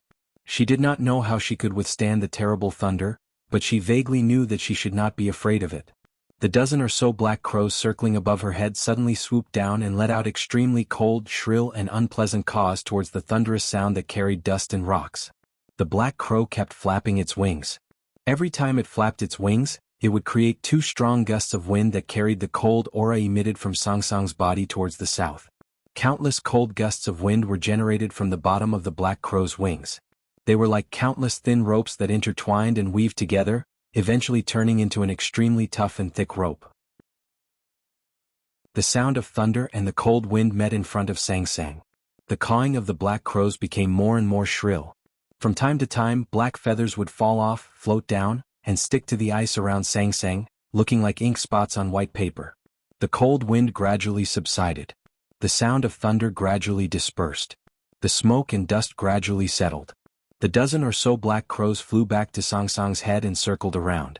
However, their flying speed was much slower than before and they seemed to be a little tired. Just like that, the Lord Sect Master's thunderous roar was scattered by a dozen black crows. Ning Kai climbed up from the ground and walked to Sang Sang's side. His expression was a little complicated, not because his whereabouts had been exposed, but because the encounter between the black crows and the thunderous roar had proved some of his conjectures. Since Sang Sang was the daughter of Yama, how could Yama watch his daughter die without doing anything? The people feared Sang Sang because the cold aura in Sang Sang's body could destroy the human world. Then why did the West Hill Divine Palace send such a large force? Because they were afraid? Why were they afraid? The powerhouses of the Buddhism and Taoism sects should be very clear that Sang Sang's strength was very ordinary. Especially after her serious illness, she became very weak and could be easily killed. Their fear could only mean that after Sang Sang woke up, she had the ability to make them afraid. That was why the hierarch of the West Hill Divine Palace personally went to the wilderness. It was not hard to imagine that the daughter of Yama had some kind of terrifying ability. It was just that Sang Sang was not able to show it before she woke up. Until her illness became more and more serious, the cold aura in her body became more and more intense. As she woke up day by day, the unknown ability began to return to her body. Ning Kai had clearly realized this when he was in the Ueluan Kingdom, but he did not take advantage of it. Instead, he tried all ways to cure Sang Sang's illness. He wanted to destroy or suppress and purify the cold aura in her body. Even at the most dangerous moment, he did not want her to show that unknown ability. Just as Sang Sang once said, once Sang Sang really woke up, she would become the daughter of Yama. Would Sang Sang still be the Sang Sang now? Would she still be Sang Sang? You are indeed the daughter of Yama. The hierarch's voice sounded from the sacred sedan again, echoing uneasily in the wilderness. But this time he sounded a little tired. It seemed that the thunderous roar had consumed a lot of his psyche power. Just as he finished speaking, the tall figure behind the tens of thousands of gauze curtains suddenly became even taller. Unknowingly, a divine staff that was even taller than the figure appeared in the hands of the figure. Looking at the changes behind the giant sedan curtains, Ning Kai's mood suddenly became cold. He did not know what would happen next, but he had a feeling that what was about to happen was very scary. The tens of thousands of gauze curtains on the giant sedan suddenly burned. It was not a real burning, but countless rays of light and heat flowed through the thin cracks of the curtains like flowing water. The tall figure behind the curtains also began to burn. Countless rays of light and heat spread out from the edges of the figure. The remaining green grass beside the sedan instantly turned yellow and then black. Dozens of red-robed priests and divine guards beside the giant sedan dragged the bodies of the priests and Luo Kadi away as fast as they could, avoiding the terrifying rays of light and heat. Then they knelt down in front of the giant sedan. The light was the holy radiance and the heat was the absolute heat. Countless rays of light and heat emerged from the hierarch's body. His figure seemed to have become lamp oil. He held the long divine staff in his hands, like the wick of an oil lamp. Light and heat were burning.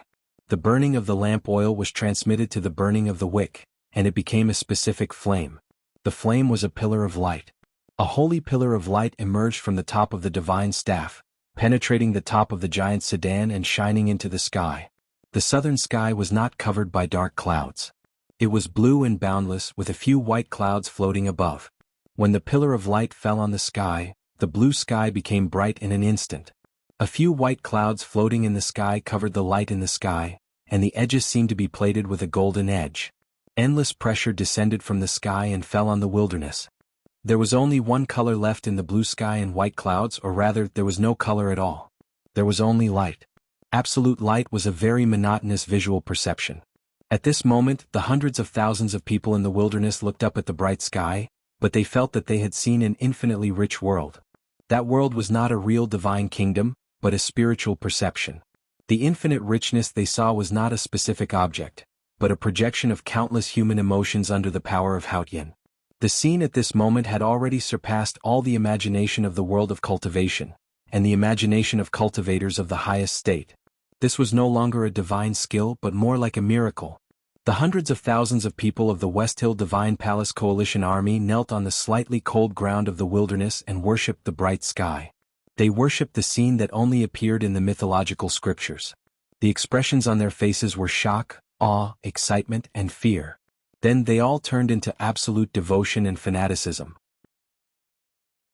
Previously, they had been frightened and panicked by the appearance of the daughter of Yama and Ninkei's 5 arrows. But now they had once again strengthened their faith and gained endless courage. Correspondingly, when the blue sky and white clouds turned into light, the mood of the desolate man's tribe was extremely low. The soldiers who were seriously injured and on the verge of death looked at the southern sky with despair on their faces. No one sang any more. Even Tang's expression became a little bleak. Is this the legendary Tianqi? Ninkei looked at the giant chariot under the light pillar and the tall figure in the chariot and asked. No, Master's Tianqi was not like this back then, Sang Sang said and then coughed painfully. Much of the light from the southern sky fell on the vicinity of the desolate man's tribe. Naturally, it also fell on her. A few wisps of extremely faint white smoke came out of her black fur coat. It looked like her body was burning, but there was no smell of burning. She looked at the light in the southern sky with a timid look in her eyes. Ninkei looked at her tightly furrowed brows and felt a little sad. He reached out and wanted to hold her in his arms. But the moment his fingers touched her body, there was suddenly a piece of ice on his fingernails. An intense pain spread from his fingertips to his sense of perception. Ninkei groaned and found that in a moment his entire right hand was frozen, and the ice was spreading to his arm. The cold aura in Sang Sang's body had completely awakened and was releasing it. Ninkei should let go at this moment, but he did not want to. The great spirit in his body quickly turned into Haotian's divine light, and instantly melted the ice on his arm. Then he held Sang Sang in his arms. Sang Sang's hair flew across his face, and instantly there was a line of snow. His lips were covered with frost and his voice was trembling and unclear. If it's too painful, don't do it. The light from the southern sky fell on Sang Sang, burning her body, heart, and soul. The cold aura in her body kept freezing her body, heart, and soul. This process was very painful. Ninkei hugged her tightly.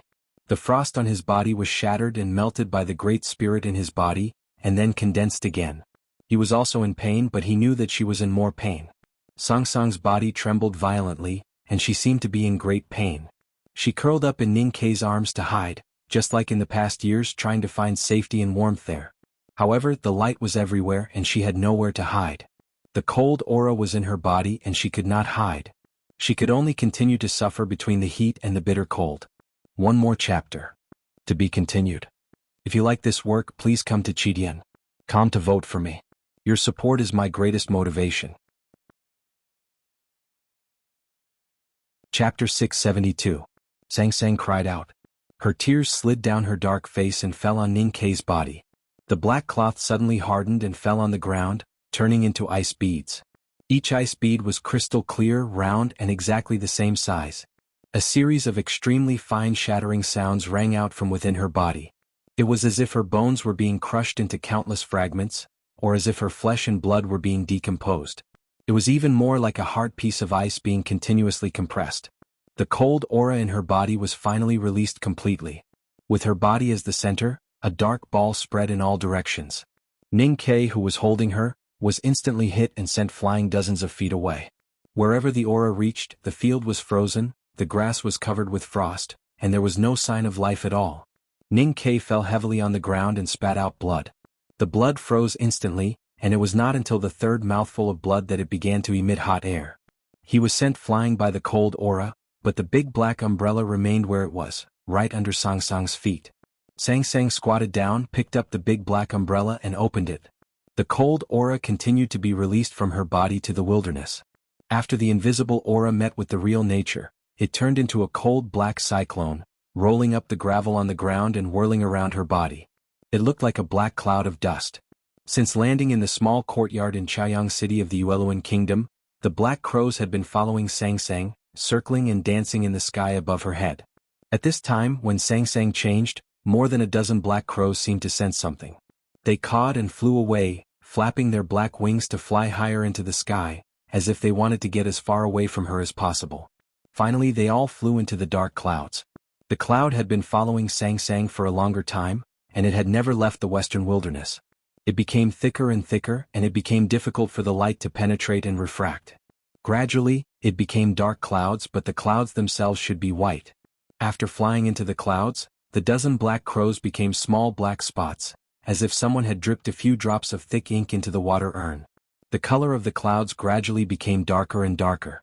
On the ground of the wilderness, the black smoke and dust were still swirling around Sang Sang's body. The chilly aura followed the big black umbrella in her hand and rose high into the sky. If the divine scepter in the West Hill Divine Palace's hierarch's hand was the wick, turning the light and heat released by the divine skill into real burning flames and lighting up the southern sky, then the big black umbrella in Sang Sang's hand was like a writing brush dipped in the cold aura in her body and dyed the northern clouds black. The dozen or so black crows were just drops of ink before the brush was drawn. The real black came from Sang Sang herself. The dark clouds rolled violently and then suddenly became still, calmly accepting the cold aura coming from the big black umbrella on the ground. It became darker and darker at a speed visible to the naked eye, more and more like a piece of paper covered with ink, until it finally became a solidified ink. There was nothing but black. What is black? Darkness means that there is no light. At this moment, the northern sky of the wilderness was completely dark. Apart from the lack of stars, it looked like night. The night will not appear in the day, there will be stars in the night sky. In that case, the starless night that appeared during the day was naturally not an ordinary night. Perhaps it would have another name. What's going on? Why is it dark over there? Is this the everlasting night? The people on the ground of the wilderness looked at the sky that was separated by light and darkness. They didn't exclaim or scream, they just muttered to themselves. The shock they received was so great that they had even forgotten the feelings of shock and fear. Their expressions were numb and confused, as if they had lost their souls. The West Hill Divine Palace Coalition Army stood under the bright southern sky and looked at the night in the north. After a long time, the people finally woke up and began to exclaim, scream and cry. Some people tried to escape, but all the war horses were frightened and collapsed on the ground. It was chaos. The desolates stood under the dark northern sky and looked at the light in the south. Everyone knelt down again and put their hands on their chests. They closed their eyes and prayed calmly and devoutly, waiting for the arrival of Yama. Ning Ke struggled to get up and walk towards Sang Sang again. Before he decided to leave the desolate man's tribe and go south, he knew that something might happen to Sang Sang. It might even be something more terrible than death, because she would wake up and be seen by Yama. He did not care about the underworld invasion or the everlasting night. He only cared about Sang Sang now. Sang Sang was fine now. The rays of light from the bright southern sky could no longer fall on her body. Every time those strands of blazing light shone a few feet in front of her, they would be strangled by the dark, cold aura. And the cold aura in her body could no longer bring her any pain. Sang Sang was not well now. She looked at the south. Although it was very far away, she could now see clearly what was happening in the West Hill Divine Palace Coalition Army. She could even see all the details, including the expression on everyone's face. She saw that those people's faces were filled with fear, uneasiness, cowardice, hatred, sadness, and all sorts of negative emotions, but she did not see love on their faces. No one in the world would like her now. Sang Sang looked down at the tips of her shoes and the two blooming ice lotuses under her feet. She said in a low voice, "Before my teacher died, he kept looking at the north. Only now do I understand that what he saw at that time was me now. It turns out that at that time he had already determined that I was the dark shadow." Ning Ke walked behind her and reached out to hold her hand. Sang Sang stepped on the lotus made of ice and snow, her feet touching the ground. Her body seemed to be weightless at this time, just a transparent and intangible existence. Ning Ke asked, "How do you feel now?" Sang Sang whispered, "I feel like I'm very strong." Ning Ke asked, "Do you like it?" Sang Sang shook her head and said, "No."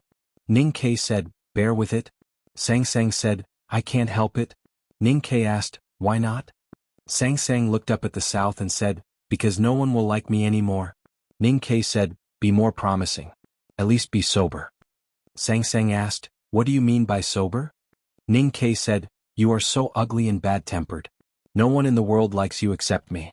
Even if no one likes you now, as long as I still like you, there is no difference from before." Sang Sang thought about it and said, "That seems to make sense. Half light, half dark. Quite a few people have written about it before. The one that left the deepest impression on me was the part in The Smoking Man's Blasphemy. It was extremely shocking. The part about the night will come was of course influenced by it, including the relationship between the great prophecy and the Buddha's words. However, the part about the night will come, in terms of its origin and meaning, is something completely different. It can even be said that, well, I can't spoil it. I can only say that I write sitcoms, okay. This chapter is only 2,000 words and I'm really tired. I'll write a separate chapter and go to sleep. See you guys tomorrow or a separate chapter later. To be continued. If you like this work, please come to Chidian.com to vote for me. Your support is my greatest motivation. Chapter 673.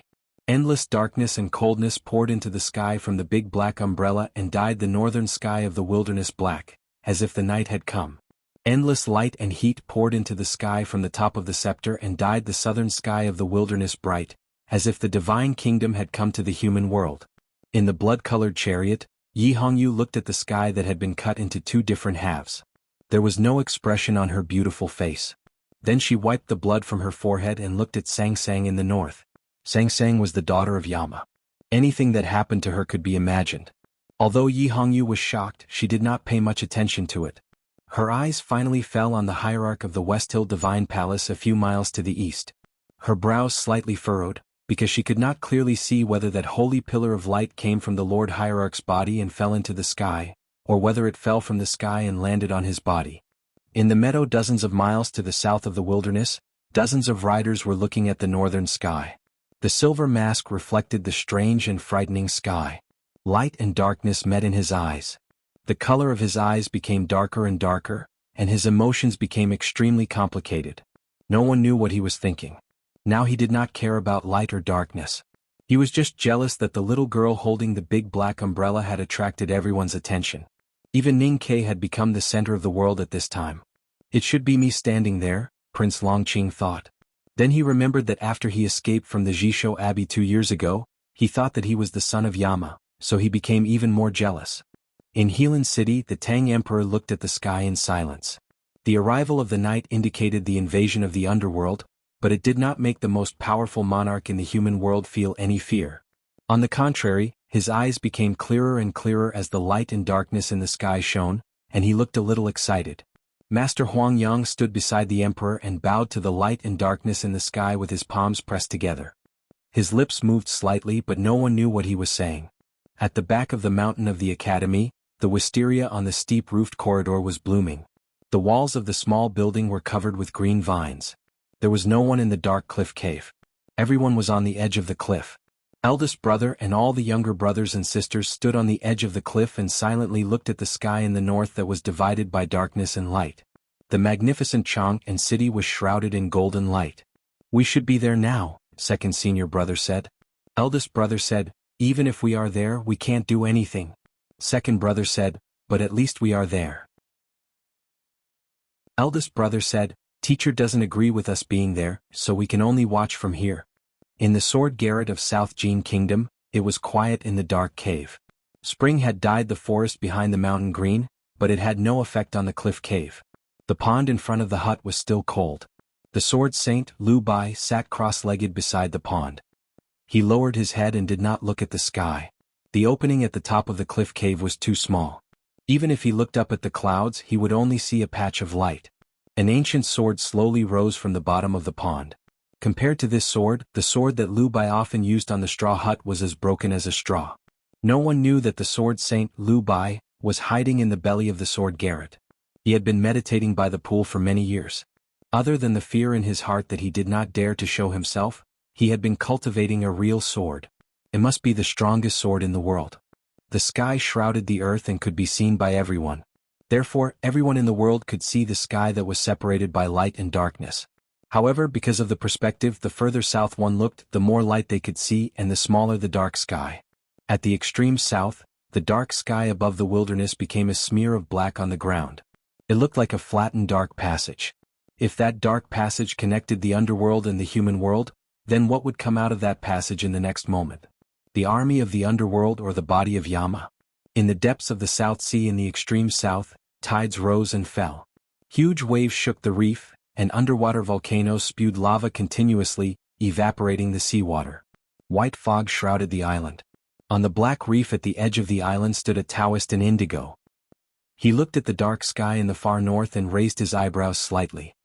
He said, "The sunset sands will open in reverse tomorrow?" After saying this, he was silent for a moment. Then he shook his head and said, "It's still not right. The Buddhism sect did not participate in the holy war in the wilderness." As Master Lotus said to Ninkei and the headmaster of the academy and many others later said, the final way of the Buddhism sect was to close their eyes, not see and not speak. Because of the Buddha's last words, the monks of the Buddhism sect tried to kill the daughter of Yama and save the world from great terror. However, because of the essence of the Dharma passed down by the Buddha, when the daughter of Yama was not killed, the underworld invasion could not be stopped, the everlasting night was coming, and the human world was about to enter the Dharma ending age. The monks of the Buddhism sect stopped trying to do anything but hide and hide. In the depths of the western wilderness, the huge and deep giant sinkhole was surrounded by clouds and mist. Neither the holy light nor the dark shadows could penetrate the clouds and fall on people. Tens of thousands of dark-skinned believers and slaves knelt at the bottom of the giant sinkhole, kowtowing and praying to the huge mountain in the center of the giant sinkhole. Their faces were full of piety and fear. All the monks of the Shenkong temple had hidden in the yellow temples among the mountains. Faint chanting came from different temples, and then gradually flowed down like water, as if to cover the whole mountain. Master Chi Mei, the president of the Hall of Venerable, stood in front of an ancient bell outside a temple. When his left hand, which only had 2 fingers left, fell on the face of the bell, he tapped it from time to time to help the chanting to spread further. Looking at the distant sky in the east, watching the scene of the confrontation between light and darkness, he looked a little anxious. The perseverance and calmness of the past had disappeared. The Dharma ending age predicted by the Buddha was finally coming. However, too many celestial devices left by the Buddha had been lost. The cleansing bell was destroyed and the chessboard was missing. Could the Shenkong temple still avoid the eyes of Yama? A calm and indifferent voice sounded in front of Chi Mei. When the dark night comes, all Dharma collapses. It is a great horror. However, Hao Yin overlooks the world and will never allow such a tragedy to happen. Now that the light has come, the dark night may not necessarily win. Disciples of the Buddha should pray sincerely. Chi Mei accepted the teaching seriously. His fingers left the face of the bell, and he sat cross-legged in front of the temple. He looked to the east, put his palms together, and prayed sincerely and quietly, "Buddha is merciful, and the common people should be blessed by the Buddha." The sound of prayers gradually came from the countless yellow temples among the mountains. "Gods and Buddhas bless us. Akalanatha bless us." Light, the chief preaching monk of the Shenkong temple, did not chant, nor did he pray. He held his staff and stood at the top of the mountain. He looked at the parallel wilderness, the distant light and darkness, and he looked extremely tired. The night gradually expanded and slowly invaded the south. Countless fine cracks appeared on the edge of the bright sky, like a spider web. Then the cracks were instantly poured into the darkness and turned black. When the darkness and the light met, there was no sound. But everyone on the ground of the wilderness felt their hearts beat faster, and then they felt an extreme pain. People looked at the bright sky being eroded by the darkness inch by inch. The pain in their hearts became more and more severe. They covered their chests, but they did not know whether the pain came from their bodies or their souls. The black cracks on the edge of the bright sky gradually became thicker, until finally the cracks became lines and then pieces, and then they merged together. That was a new night. If this situation continued, the night would become stronger and the light would become weaker. After a moment or hundreds of years, the whole world would be covered by the dark night. The people living on this land and the beasts in the mountains would never be able to see the light again. Endless fear occupied the hearts of the West Hill Divine Palace Coalition army. Even the people in the Desolate Man's tribe instinctively felt fear when they saw this shocking scene. In the pavilion of the Divine Chariot, the tall figure of the West Hill Divine Palace hierarch suddenly knelt down. His right hand was still tightly holding the divine staff. His calm but thunderous prayer sounded in the wilderness. Hundreds of thousands of soldiers of the West Hill Divine Palace knelt down and began to pray with the hierarch Lord. Even the Tang army knelt down because they were also believers of Haotian. They were also afraid of the coming of the everlasting night. Hundreds of thousands of people prayed in unison. At the beginning their voices were a little messy. Then they gradually became more and more orderly, powerful, and shocking. People prayed for the miracle of Haotian, for the strength of the light, and for the darkness to recede. The sky in the south of the wilderness suddenly became brighter, as if countless amounts of light were injected into the firmament. The silent and slow night gradually stopped. A shrill crow's cry sounded in the night. The ink-like night began to roll and roll, as if there was a consciousness there that felt that it was being desecrated and began to become angry and violent. The snow lotus under Song Song's feet had already bloomed. She closed her eyes and tightly held the big black umbrella in her hand. The cold aura kept gushing out of her body, rolling up the aura of heaven and earth in the wilderness. It turned into a gloomy black color and kept pouring into the night. Ning Ke stood not far from her and looked at her silently. The light and the darkness were fighting with the firmament as the battlefield. This kind of fight between light and darkness was actually the fight between existence and non-existence. It was far beyond the level of human beings and was not something he could influence. At this time, the cold aura in Song Song's body had all awakened. Even if a piece of snow fell on her, it would be shattered into the smallest structure. So he could not hold her hand anymore. His hand was bleeding. The drops of blood fell to the ground and made a crisp sound. He could do nothing at this time. It was meaningless to do anything. So he could only look at her quietly. Suddenly he felt that everything he saw was a little familiar. He looked to the south and found that the battlefield in the wilderness was full of corpses. He looked to the sky, which was bright like a round of sun. And the night was sweeping away. Ning Ke was sure that he had seen these scenes before. Reporting to everyone, I have some personal matters to deal with today, so I might only write this chapter. I'm sorry, I'll write 4 chapters tomorrow. The last chapter will really be the climax. I'm really looking forward to it, but I'm also really nervous because I'm not confident in my ability. I'm afraid that I won't be able to write the feeling that I should have. To be continued. If you like this work, please come to Chidian.com to vote for me. Your support is my greatest motivation.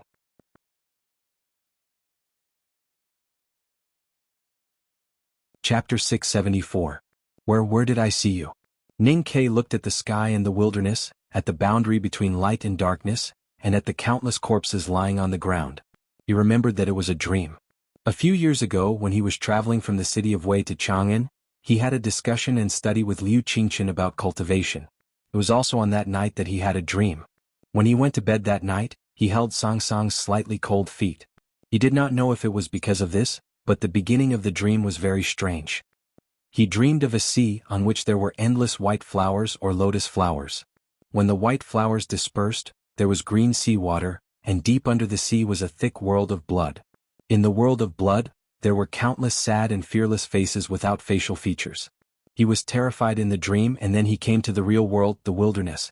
There were countless corpses lying around him. They were the Tang cavalry, Yueluan warriors, South Jin Kingdom crossbowmen, and many grassland barbarians. Blood flowed from the bodies of these soldiers, and the entire wilderness was dyed red. 3 black clouds of smoke floated steadily in front of the wilderness, looking at where he was standing indifferently as if they were alive. Countless people in the wilderness looked up at the sky in horror. Ning Ke followed them and saw a scorching sun in the sky. The sunlight was dim and it seemed that night was coming. A patch of darkness spread from the horizon. Sang Sang stood on the snow lotus, holding a black chess piece in her palm. She looked at the terrified West Hill Divine Palace Coalition army opposite her, and the cold aura continued to gush out from her body, as if it would never stop. The night sky gradually darkened, and the light in the south gradually dimmed. The spring wilderness became colder and colder, and the corpses lying in the pool of blood in the wilderness gradually froze. Looking at the increasingly familiar scene in front of him, Ning Ke's body became a little cold. He was more and more sure that what he saw in the dream during the journey was what happened today, except for some minor differences. For example, in the dream he did not see the corpses of the desolate men, but there was a scorching sun in that dream. Then Ning-Kei remembered that he had entered a dream between the last giant rock when he tried to climb the mountain on the second floor of the academy a few years ago. In that dream he also came to the wilderness. Along with countless people he looked up at the sky. Boundless darkness was approaching from the sky, and despair and fear were written on everyone's faces. In that dream he said certain things to certain people. The scene in the dream had left a deep impression in Ning-Kei's memory and made him inexplicably afraid. He did not even tell Sang-Sang about it. He regarded it as his biggest secret and subconsciously did not want to remember it. Until today, those dark and gloomy dreams had become reality. Ning-Kei looked at Sang-Sang and the swirling black aura around her. His body trembled slightly. It was not until this moment that he realized that the signs in the dream were none other than Sang-Sang. He had always been with Sang-Sang in this life, so those dreams had always accompanied him. When he first had this dark dream in the carriage, he was hugging Sang-Sang's feet to sleep. Now that he thought about it, that night was probably the first day Sang-Sang woke up. In that dark dream he had seen 3 streaks of black smoke. At this moment, Sang-Sang should be one of them. Where were the other 2 terrifying black smoke? Ning-Kei looked around and did not see any black smoke. He pondered for a long time until the night sky gradually forced the light in the south to retreat, but he still could not come up with an answer. Suddenly, he turned around and saw that the big black horse had bent its front hooves and was squatting in front of the black carriage like a dog. It looked up at the battle between light and darkness in the sky, looking very afraid. At this moment, Sang-Sang stood in front of the desolate man's tribe, facing the West Hill Divine Palace Coalition army. She was very lonely. There were only him and the big black horse beside her. The cold black aura that spewed out from her body swept the grass and gravel on the ground of the wilderness, enveloping him and the big black horse. Ning-Kei's body stiffened slightly. He realized that the other 2 black smoke were himself and the black carriage. In that dream, he stood in the direction of the West Hill Divine Palace Coalition army and looked to the north. He saw 3 black clouds of dust. Now in reality he was standing in the north and was part of the 3 black clouds of dust. The 3 black smoke that brought fear and despair to the entire world was him. But in that dream he was standing in the south. Why was he here in reality? When did he change sides, from light to darkness, and when did he make the choice? When he was a child, when he waved the hatchet at the housekeeper in the woodshed, had he already made the choice? When he climbed the mountain on the second floor of the academy, he once again waved the knife in the illusion and killed the housekeeper and young master.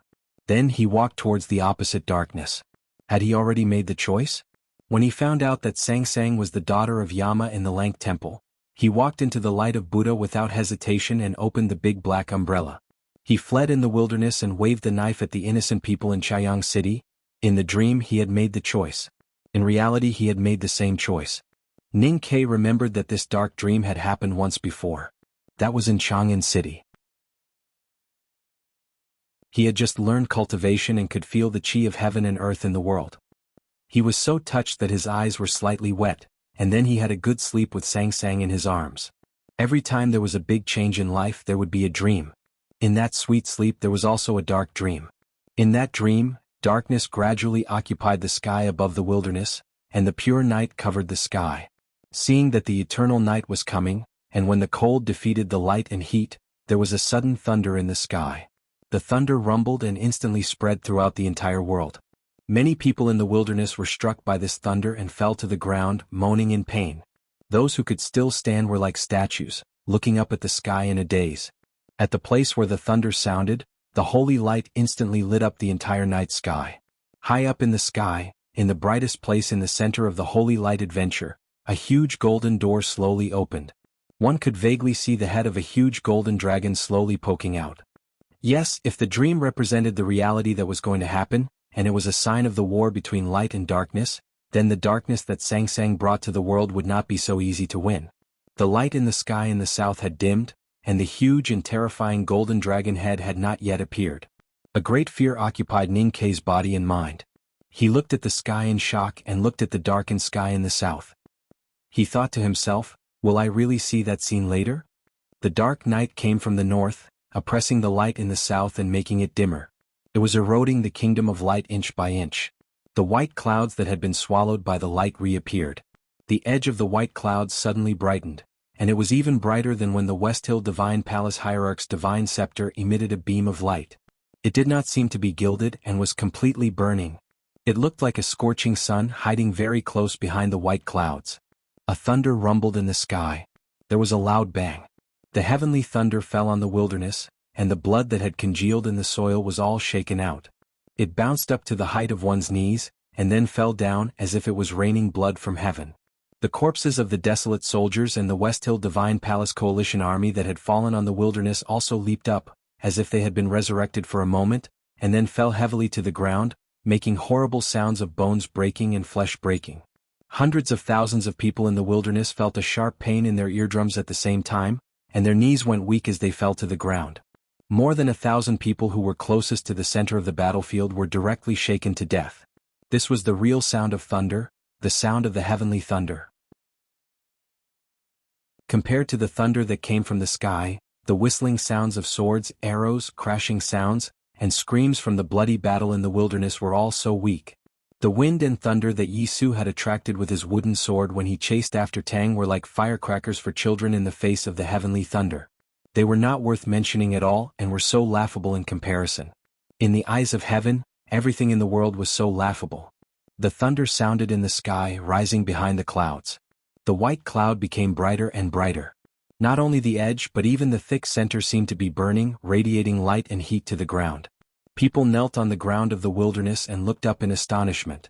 They could not see the real picture behind the clouds, and did not know what had happened or what would happen.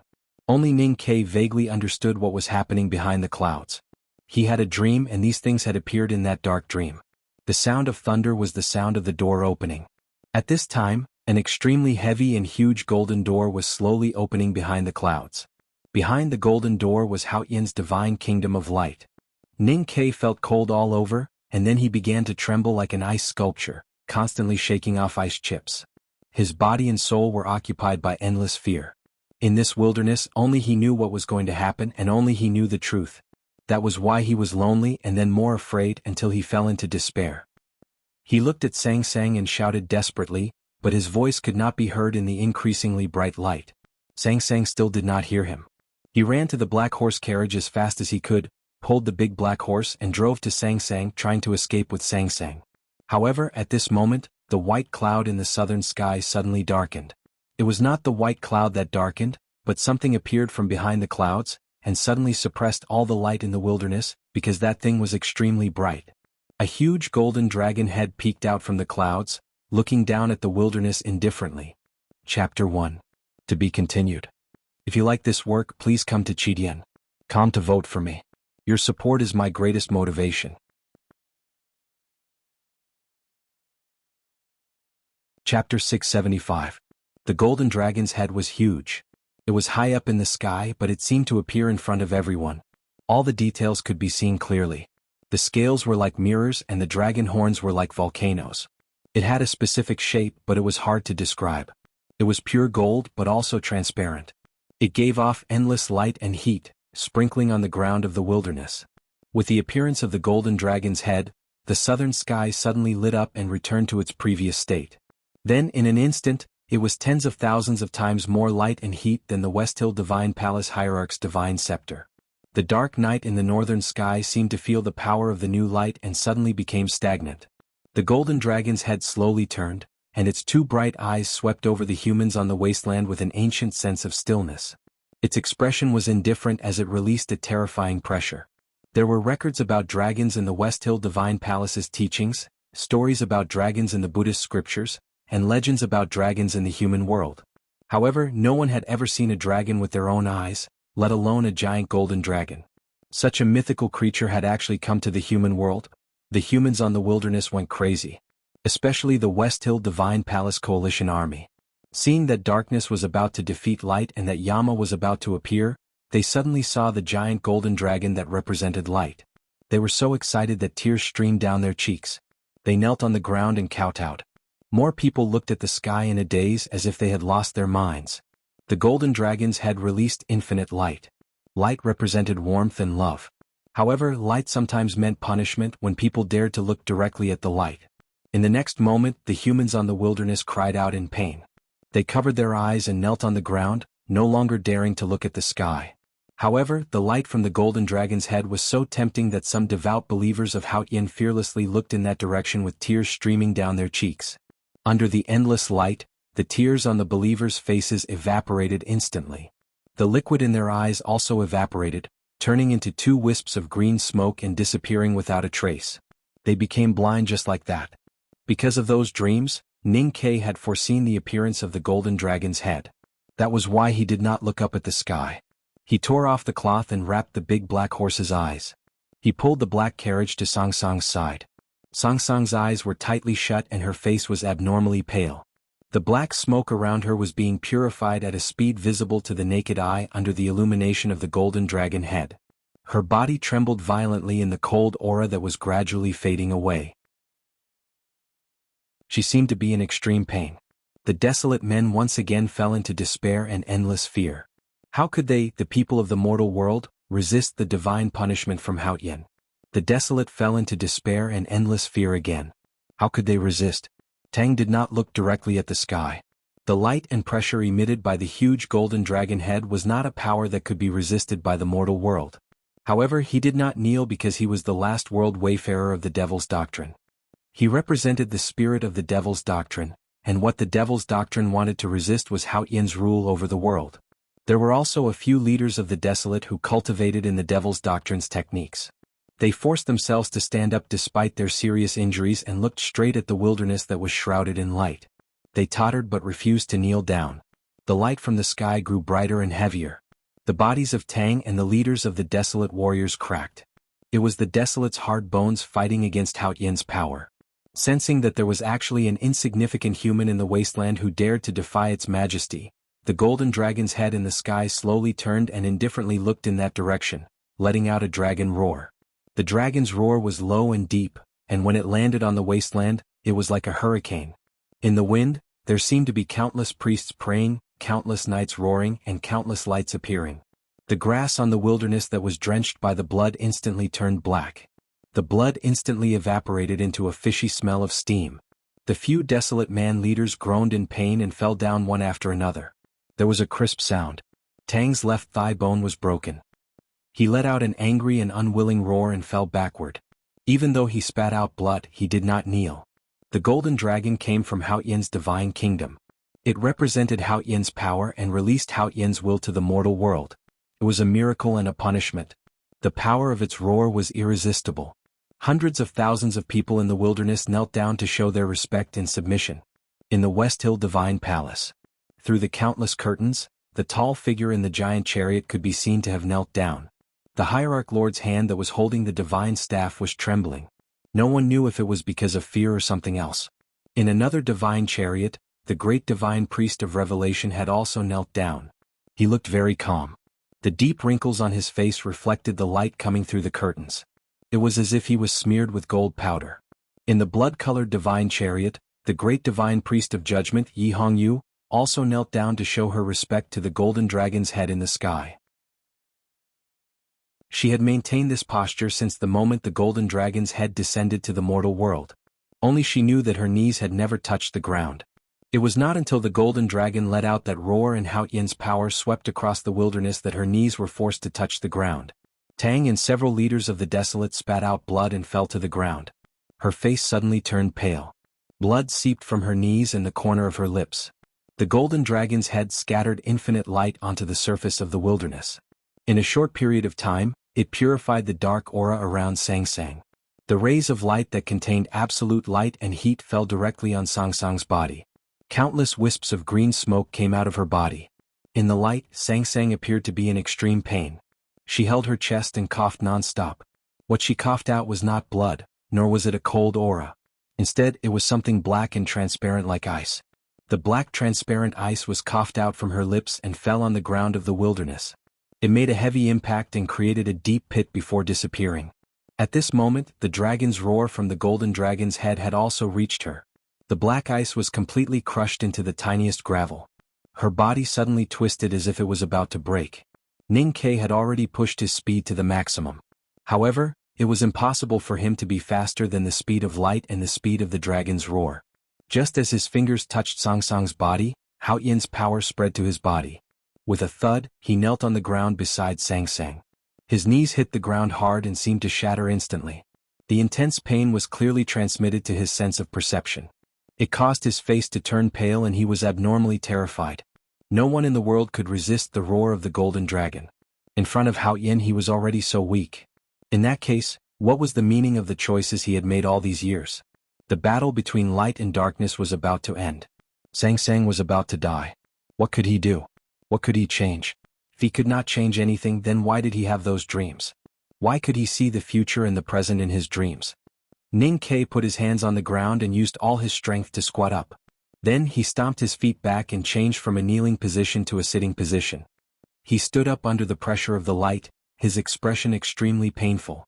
Such a simple action almost squeezed out all his courage and strength. He reached out his trembling hands and took out a pair of glasses made of black crystal. He put it on the bridge of his nose. His face was abnormally pale.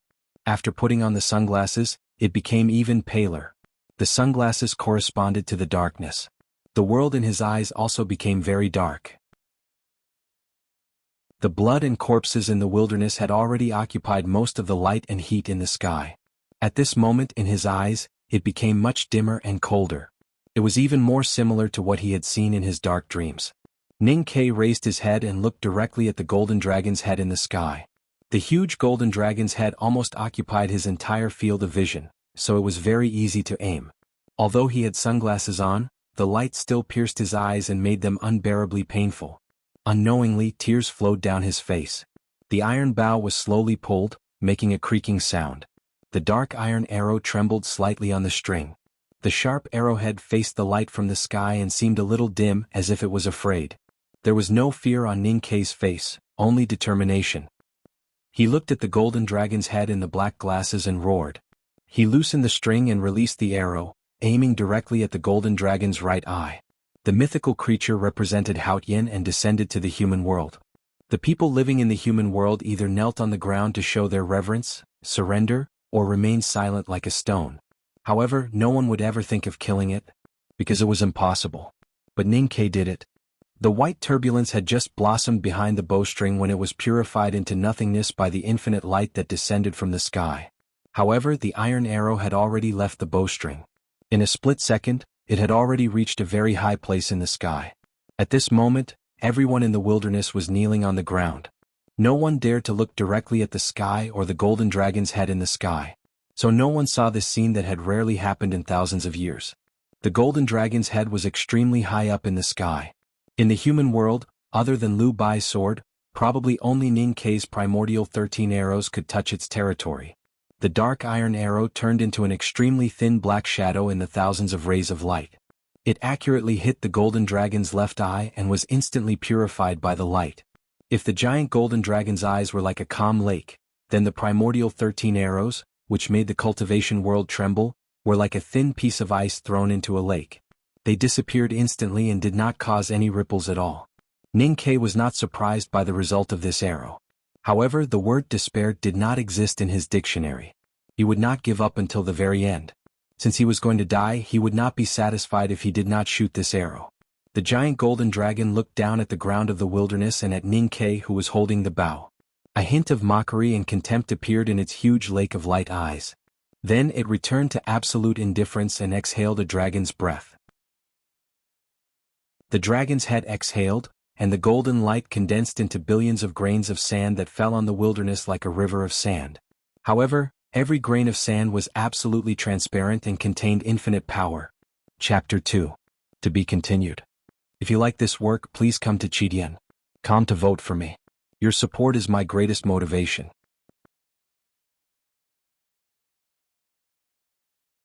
Chapter 676. As the dragon's breath descended, a holy, pure, and majestic aura reverberated across the wilderness. The bowstring in Ning Ke's hand snapped. With this sound, his sense of perception was in chaos. The ocean of chi and mountain of snow in his body seemed to show signs of collapsing.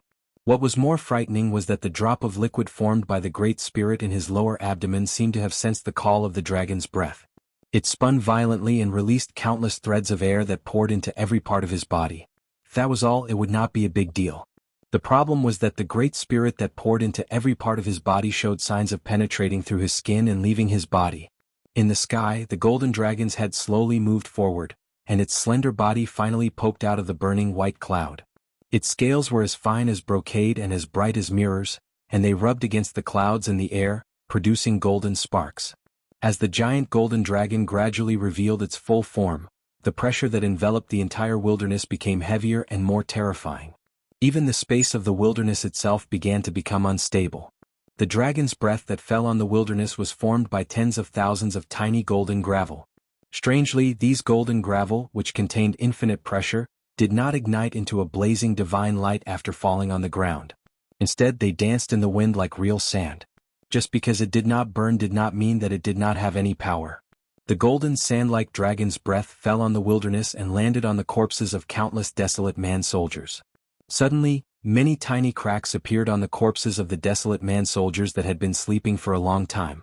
Dozens of golden sand grains of dragon's breath landed on Tang's body.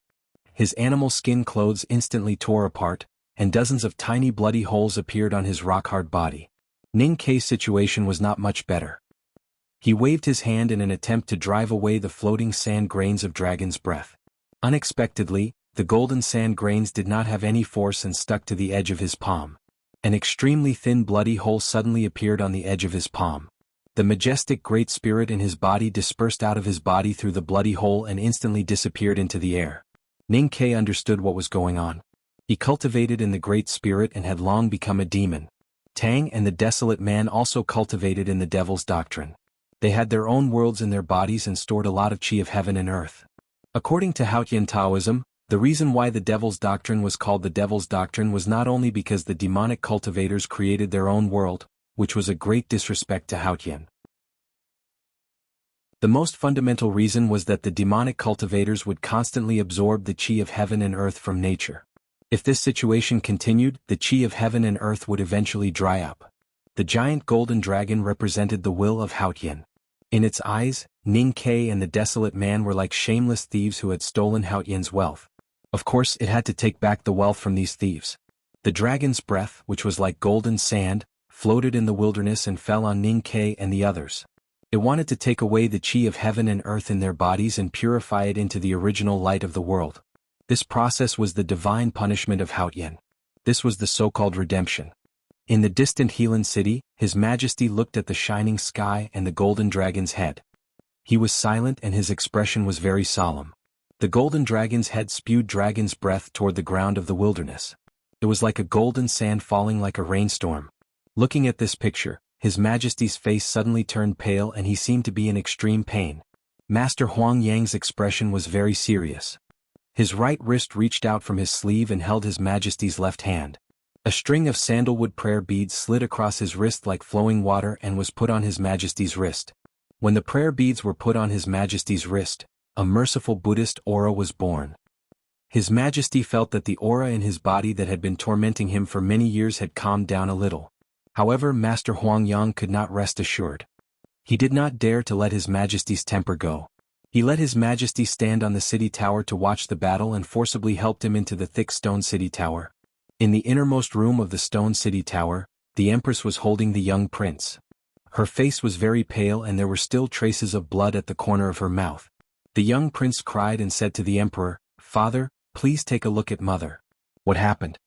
The Empress looked at the Emperor with a gentle smile and shook her head, indicating that she was fine. The Emperor walked to her, took off the prayer beads on his left wrist without hesitation and put them on her wrist. Master Huang Yang looked at this scene and sighed in his heart. Deep in the wilderness of the far west, all the monks of Xiankong Temple had taken refuge in the yellow temples of various sizes. The whole mountain was shrouded in clouds and mist. Only the faint sound of scriptures could be heard, but the specific scene could not be seen. Only a small part of the highest peak of the giant mountain could see the scene in the distance above the clouds and mist. The sky in the east was getting brighter and brighter.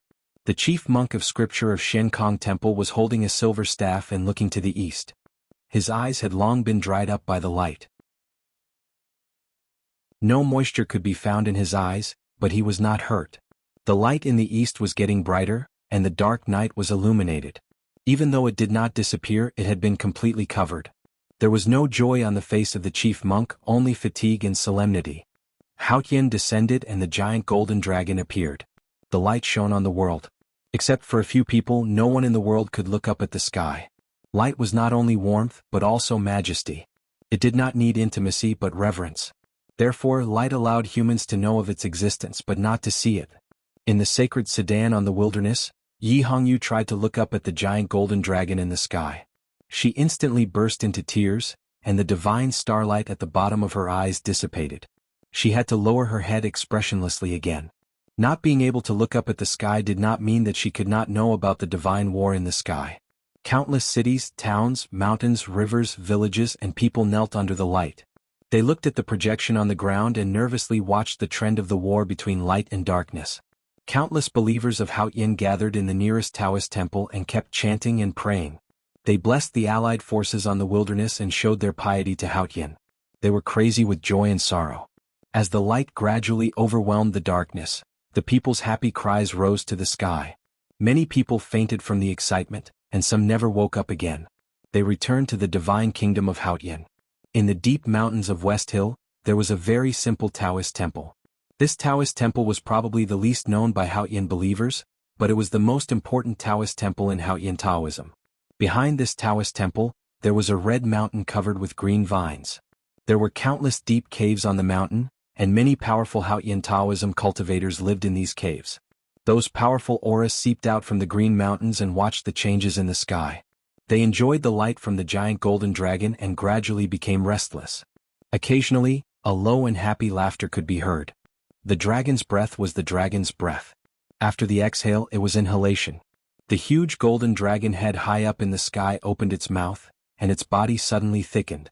A huge gust of wind suddenly blew up on the ground of the wilderness, whistling and spiraling, sweeping up the golden sand grains that were scattered on the ground. Looking from afar, there seemed to be a whirlwind between heaven and earth. The thin end was at the golden dragon's head, and the thick end was on the ground. It kept sweeping, and wherever it passed, sand and stones flew. As the golden sand left the ground, the aura of heaven and earth in the corpses of the desolate warriors on the ground was also sucked away by the tornado. The process could not be seen with the naked eye, but Ning Ke could feel it, because a lot of the great spirit in his body was sucked away by the giant golden dragon. At this moment, when he looked up again, the golden dragon's head in the sunglasses no longer had a sense of majesty and light. It looked bloody, terrifying, and greedy. The dark night in the north had slowly receded, and the big black umbrella no longer breathed out. Song Song's connection with the night had been cut off, and the aura around her had long been purified. Dust and gravel kept dancing in the air. Song Song's feet left the ground, left the white lotus-like ice and floated into the air. The giant golden dragon looked at her indifferently. Song Song's clothes fluttered in the whirlwind. Sang Sang flew into the sky, towards the giant golden dragon's mouth. Sang Sang turned back and looked at Ning Quebec. Her eyes were terrified and her expression was helpless. Ning Ke jumped up and hugged her legs, trying to pull her back to the ground. But he could not do it. Sang Sang was still flying up into the sky, taking him with her. Haoyin wanted Sang Sang. Haoyin did not want him. That was why Song Song's body was very light, but his body suddenly became as heavy as a mountain. With two cracking sounds, his arms that were holding Sang Sang were completely broken. But he still did not let go. Since he had grabbed hold of her, he would never let go. Even if his arms were broken, he would not let go. Even if he died, he would not let go. An extremely faint golden light swept past his eyelashes. The earth seemed to no longer have any attraction. Ning Ke carried Sang Sang and flew into the sky, following the dragon's breath, towards the giant golden dragon's mouth. Their hair and clothes fluttered in the air, looking like two black flowers. Under the pressure of the light, he started to bleed non-stop. Blood dripped from the black petals and fell on the wasteland. On the ground of the wilderness, the big black horse dragged the carriage and ran desperately. It seemed to have forgotten its fear and chased after the two people in the sky, neighing angrily and sorrowfully from time to time. Ning Ke looked at it and said in a hoarse voice, "What an idiot." Then he looked up and saw that the sky above him was full of light. There was nothing but light. It seemed so pure as death. So he knew that death was coming. He had made many choices in his life. Now it seemed that those choices were really meaningless. Just like at the last moment, he chose to jump into the sky and hug Sang Sang. But sometimes the choice itself was very meaningful. He looked at Sang Sang and smiled. Sang Sang looked at him and smiled. At this moment, their figures suddenly stopped, no longer flying towards the sky, towards the light. because a hand reached out to the sky and grabbed Ning Kei's leg. This is the third chapter. The fourth chapter will definitely be updated after dinner. See you then. To be continued. If you like this work, please come to Chidian.com to vote for me. Your support is my biggest motivation.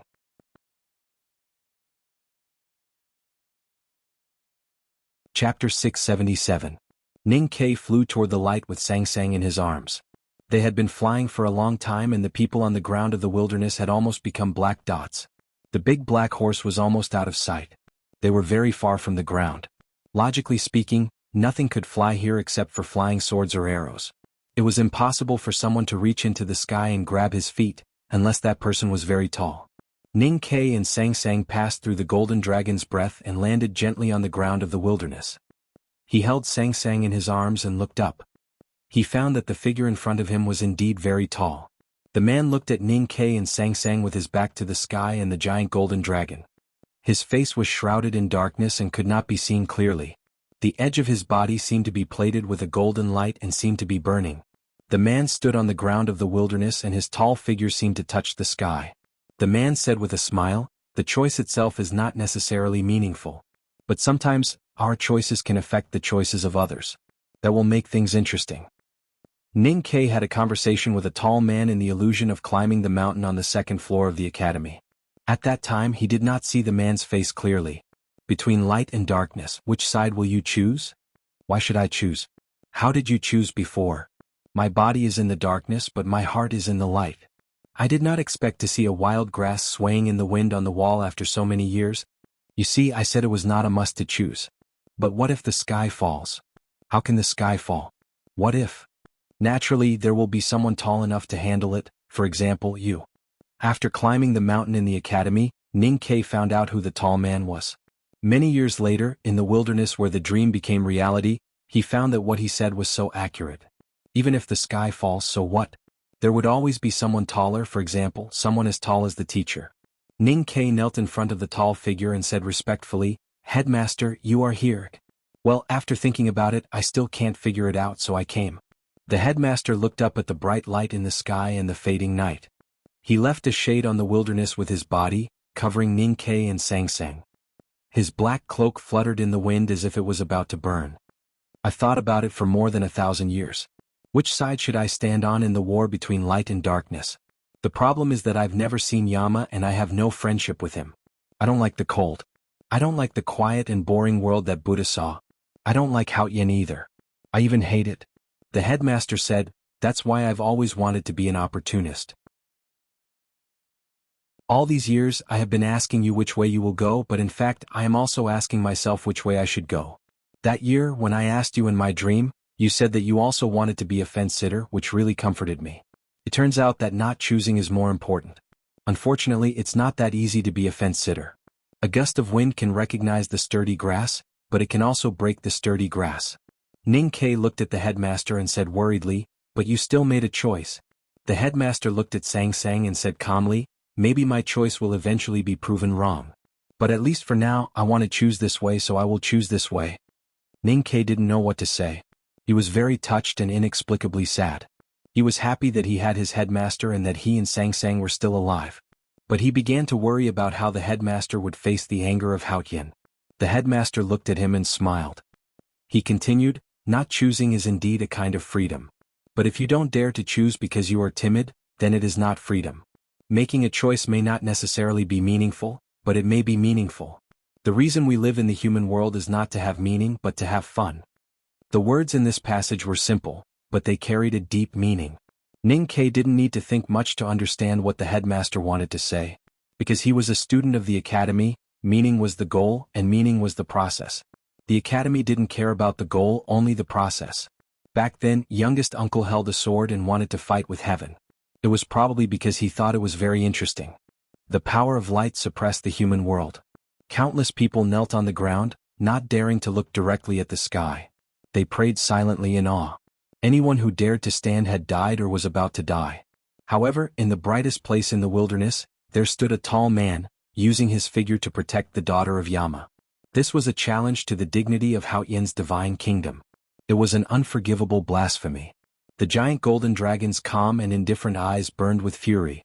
A distant and solemn dragon roar reverberated through the heavens and earth once again, followed by a terrifyingly powerful dragon breath. Countless blazing divine halos mixed with crystal-clear golden sand shot out from the dragon's head high up in the sky and attacked the ground of the wilderness. The power contained in this dragon's breath was even greater than before. Wherever it passed, the air began to burn. A golden and white shadow appeared on the surface of the wilderness.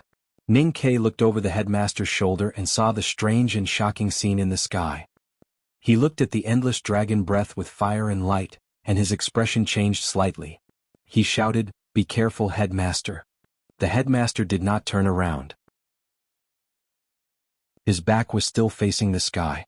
The golden sand fell from the sky and came behind him. Then it disappeared without a trace. The light and heat between the golden sand disappeared as well, as if nothing had happened. There seemed to be a lake behind the headmaster, a hot lake that was about to erupt. There was a sea, the hot sea before the cold region of the far north froze. The dragon breath was like countless ice cubes that were thrown into the hot sea and melted instantly. All the golden dragon breath that attacked the headmaster was turned into the finest particles of the world by an invisible force. They melted into this world. This was purification. This scene looked simple, but it was very strange. No one could understand that the dragon breath, which was the purest Haotian divine light and could purify everything in the world, could be purified. Even cultivators who surpassed the 5 states could create their own rules in Haotian's world and have their own world. However, they could not ignore Haotian's rules in Haotian's world. How did the headmaster do it? The people on the wilderness were all kneeling. No one dared to look up at the bright sky, but they could see what was happening on the wilderness. They saw the headmaster appear, saw the giant golden dragon spit dragon's breath at the headmaster, and saw the terrifying dragon's breath that no human could resist disappear. Looking at this scene, everyone was shocked to the extreme, to the point that they were unwilling to believe their own eyes, and those who firmly believed that they were not mistaken began to doubt this world. The hierarch of the divine hall held the divine staff in his hand and knelt on the ground. His figure was still tall, but at this moment his figure trembled violently. Compared to the tall figure in the wilderness, he seemed so small, so weak and so lowly. The great divine priest of revelation looked at the scene in the wilderness.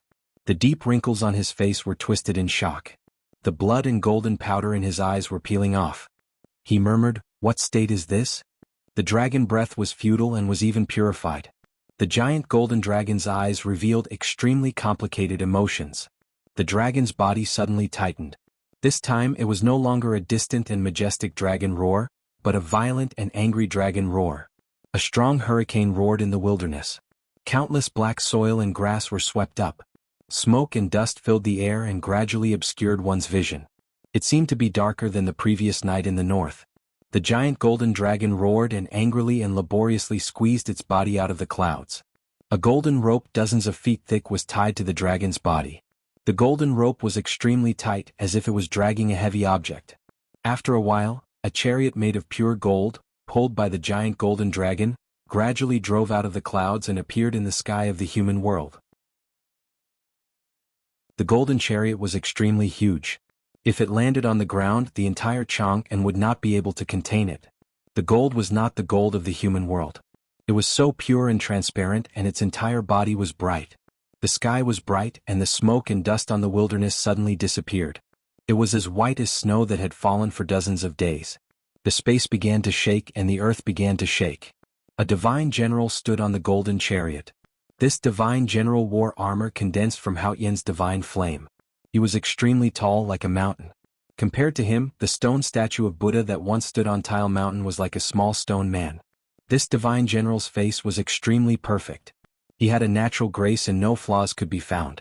Compared to him, Prince Long Qing, who was once known as the West Hill handsome son of God, was like a beggar. This divine general's expression was extremely cold. His eyes emitted a blazing white divine light. He was completely emotionless. He stood in the chariot and looked down at the human world. Wherever his eyes touched, nothingness would disappear. Other than the chief preaching monk of Shenkong Temple, the Taoist and Indigo on the South Sea, and a few people in the anthill behind the Jisho Abbey, no one in the human world could see the golden chariot and the divine general on it. Ning Ke sat in the figure of the headmaster with Sang Sang in his arms. He wore a pair of sunglasses. Although his eyes were stinging, he still opened his eyes wide to look at the scene in the sky. He was shocked speechless. He knew that the headmaster was very powerful. However, facing the anger of Hao Yin's divine kingdom, facing a divine general who was as tall as a mountain, and whose eyes were filled with Hao Yin's divine light, even the headmaster could not deal with it. The headmaster turned to look at the golden chariot that was being pulled by the giant golden dragon. He looked at the perfect divine general of light on the chariot and the perfect face of the divine general.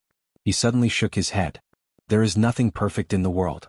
There are only things that we think are perfect. The headmaster put his hands behind his back and looked at the divine general of light in the sky. He said, "Your perfection comes from thousands of old friends. Therefore you are not a human and you are not those old friends." The divine general of light was indifferent. He ordered the giant golden dragon to pull the golden chariot down from the sky.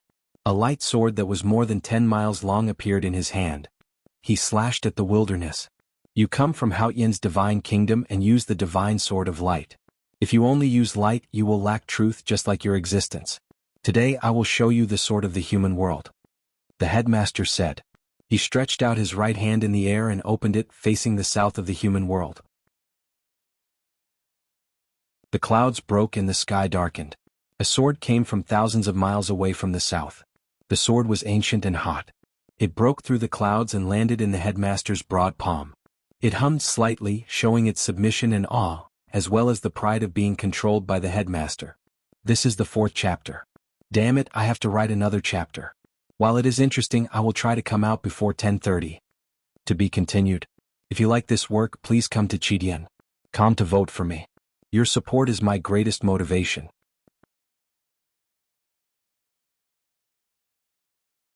Chapter 678. In the past few decades, the headmaster had never fought. He was gradually forgotten by the people. Even the people in the cultivation world would occasionally forget about his existence. In the legends that only a few people knew, the headmaster's weapon was a stick. Ning Ke had painfully confirmed that the headmaster's weapon was indeed a stick. The headmaster did not use a sword. Since he wanted to let the divine general of light in the sky see the sword of the human world, he could only borrow a sword. He reached out to the south and a sword flew towards him. The ancient sword came from the sword Garret of South Jin Kingdom. The sage of sword, Lu Bai, sat cross-legged by the lake. He looked at the dried water in front of him and thought of the ancient sword that flew out of the lake. He was silent and had a complicated expression on his face. Lu Bai was very weak and tired. He had meditated by the lake for many years to cultivate a real sword. That sword contained all of his sword style and spirit. In other words, that sword was himself. That was why it was the strongest sword in the world. Now that the ancient sword left the lake, his sword style and spirit left with it. Naturally, he was weak. However, there was no anger on Lu Bai's face. Instead, he looked confused. He was the most powerful person in the world. His swordsmanship was unparalleled, but someone could take his sword from thousands of miles away. He did not even have the right to object, let alone stop it. After a while, Lu Bai's confused expression turned into slight excitement. He had already sensed whose hands the sword had fallen into. He felt honored and proud just like the sword. The ancient sword came from thousands of miles away and landed in the hands of the headmaster. The headmaster's feet left the ground of the wilderness and floated up into the sky. His black robe whistled in the wind and reflected the light in the sky. It turned the holy and hot Hao Yin divine light into countless pieces of gold. Ning Ke held Sang Sang in his arms and looked at the sky. His face was full of shock. The headmaster finally made his move. He danced in the sky. In his opinion, this battle was destined to be recorded in history and even become a legend. It was bound to be magical and dangerous. It might even last for 3 days and 3 nights or even years. He only hoped that the headmaster could win and be safe. What he didn't expect was that this battle was completely different from what he had imagined. It started quickly and ended quickly as well. It was very simple. The headmaster's black robe fluttered in the wind. He was already above the blue sky. He looked at the light and darkness in the sky and casually waved the ancient human sword in his hand. A sword mark suddenly appeared between the extremely brilliant light and the gradually declining veil of night. The sword mark was extremely deep to the point it seemed as if it wanted to pierce through the sky, and it was like a deep trench that separated light and darkness. The headmaster's first sword, heaven cleaving. The divine general of light stood on the golden chariot, his face emotionless. The light sword in his hand, which was more than 10 miles long, slashed at the ground of the wilderness. The blade, which was dozens of feet wide, pressed down on the headmaster's body like a mountain. Compared to the giant golden dragon, the golden chariot, and the divine warrior of light in the sky, the headmaster, who was especially tall among mortals, looked like a speck of dust floating in the air. Compared to the terrifyingly huge sword of light, the human sword in his hand was like a tiny hair. The headmaster raised the sword of the world in his hand and faced the light sword. When the sword of the world and the light sword touched, it was like a tiny hair that lightly brushed on Tianqi Mountain. The tiny hair was unscathed, but the mountain collapsed. The light sword suddenly shattered like an avalanche, scattering in all directions of the wasteland. The sword style in the headmaster's hand did not stop, as if it would never stop. It pierced through the hundreds of thousands of light sword fragments and attacked the golden chariot, landing on the face of the divine general of light. There was an extremely tiny sword mark on the divine general of light's perfect face, so it was no longer perfect. The emotionless and emotionless face became somewhat comical because it was no longer perfect. Crack, crack, crack, crack. A series of extremely subtle sounds rang out. There were hundreds of thousands of cracks on the face of the divine general of light. Those cracks spread to his majestic body, and the armor that was formed by Hao Yin's divine light also began to crack. The divine general of light was like an ice sculpture, instantly shattering into countless transparent crystals. They rustled and fell to the ground of the wilderness. It was like a hail, but the sound was more like a rainstorm hitting the eaves. Those fine transparent crystals still contained the terrifying divine light and divine power, but they could no longer combine into one and pose any threat to the headmaster who was holding the sword of the world. The fragments of the divine general of light and the light sword continuously fell on the ground of the wilderness, like a dense meteorite rain. They fell with fiery tails, splashing smoke and igniting countless blazing flames. On the wilderness, countless people rolled in pain in the divine light and then died, turning into green smoke and nothingness. The divine general of light, who was looking down on the world indifferently a moment ago, also turned into green smoke and died. The headmaster's second stroke, God slaying. The headmaster flew against the wind and went straight to the place where the light was the brightest. He stood on the head of the giant golden dragon. The giant golden dragon roared angrily and swung its tail. The clouds scattered and thunder roared. The headmaster still stood on its head, his black cloak fluttering in the strong wind. The giant golden dragon turned back to bite, and the headmaster's sword fell. It was unknown whether the headmaster had become extremely tall or the giant golden dragon had shrunk under his feet. The sword of the world in his hand pierced the giant golden dragon's neck and went extremely deep. The giant golden dragon screamed and struggled with all its might. The headmaster's sword moved around the dragon's neck, and pieces of dragon scales fell off. The giant golden dragon was in more pain and struggled more intensely. It flew and rolled in the sky at high speed. Clouds and lightning formed around its body, but it could not get rid of the sword of the world no matter what. Countless dragon scales fell off. They floated in the sky above the wilderness like countless mirrors of light. They fell to the ground and reflected the light in the sky, turning the whole world into a river that could not calm down under the twilight. Every time a dragon scale fell, a ball of heavenly fire would ignite in the wilderness. Countless people screamed and rolled in the heavenly fire. Then the clouds died and turned into green smoke.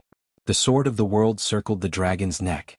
The giant golden dragon's head and body separated. The huge dragon head and the dragon body that had been winding in the sky suddenly froze and floated in the air.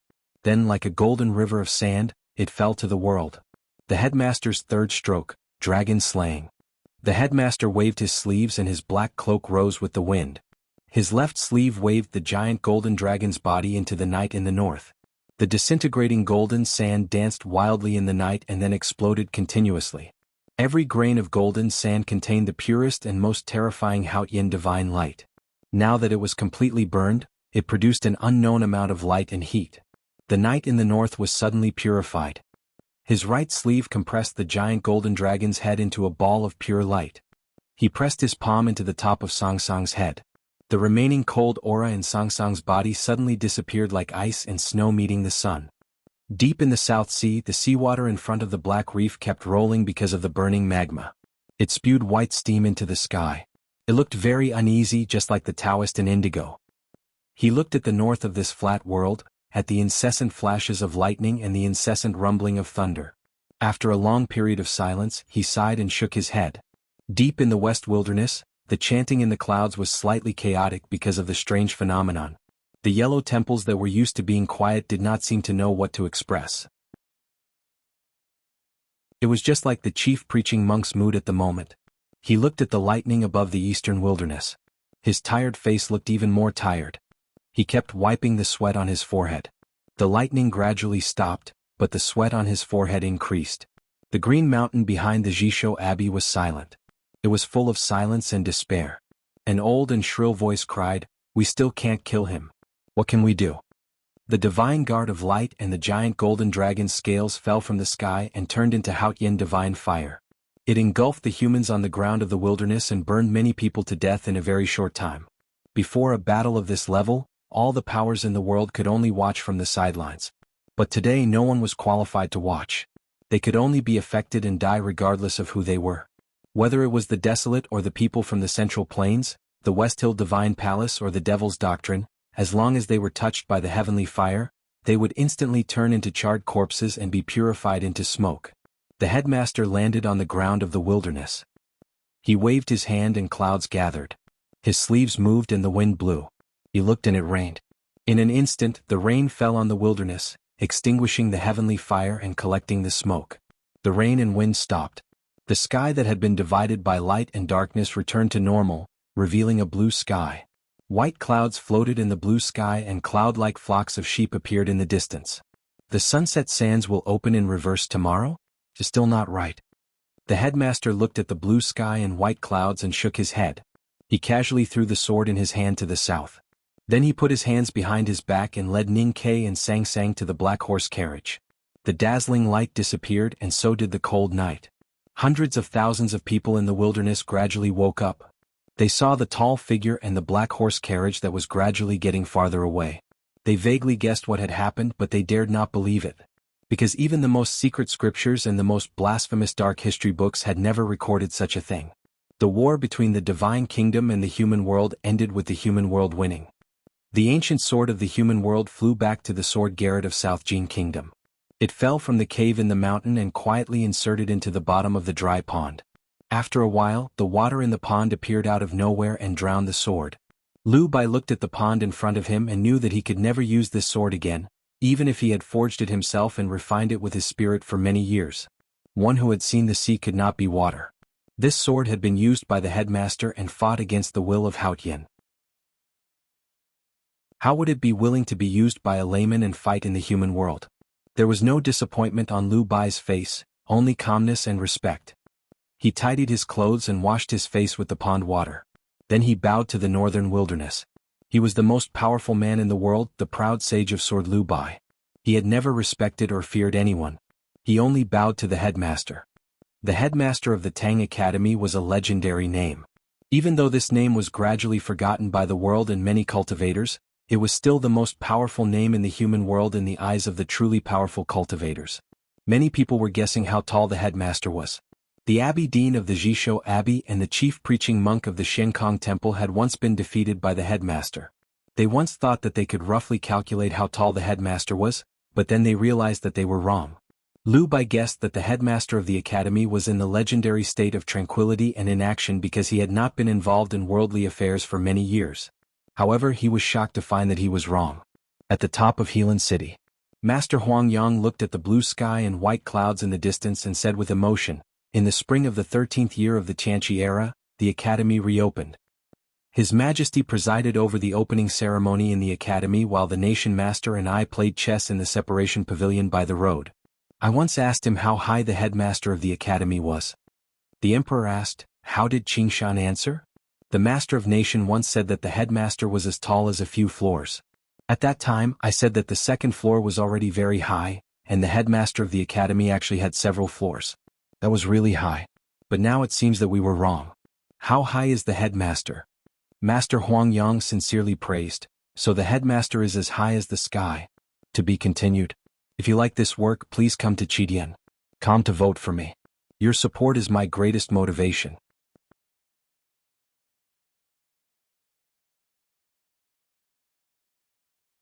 Chapter 679. First of all, I didn't update yesterday. Although I would make up for it on the weekend, I didn't manage to complete the promised 4 chapters. So, I had nothing to say. I apologized and worked hard. The reason I want to explain is because some of my friends think that since I asked for leave at 4 p.m. yesterday, and there is still a long time before I go to sleep, if I work hard and work hard enough, I should be able to write something. I want to explain this to them. Indeed, I write novels to earn money. I write business novels. In a sense, I've said in various interviews that inspiration isn't the most important thing when writing a business novel. The most important thing is technique. But after all, writing novels is also a kind of creative work, and it has its own peculiarities. Many times, I need to be in a good state of mind to continue writing, especially when I'm writing some important chapters. For example, I took a leave at 4 p.m. yesterday and slept at 11 p.m. yesterday. There was still a long time before I could write. If I worked hard, I should be able to write something. The problem is, I know I can't be in a good state yesterday. So, if I force myself to write something, there will be problems. If it's a normal plot, then it's fine. I'll close my eyes. Good for you, good for me, good for everyone. But for this plot, I have some requirements. I need to write until I'm satisfied. Yesterday's leave had nothing to do with any plot discussion. Although I am easily affected in this aspect, I am more willing to write according to the established plot and prove that I wrote well. I have always been a very consistent person in this aspect.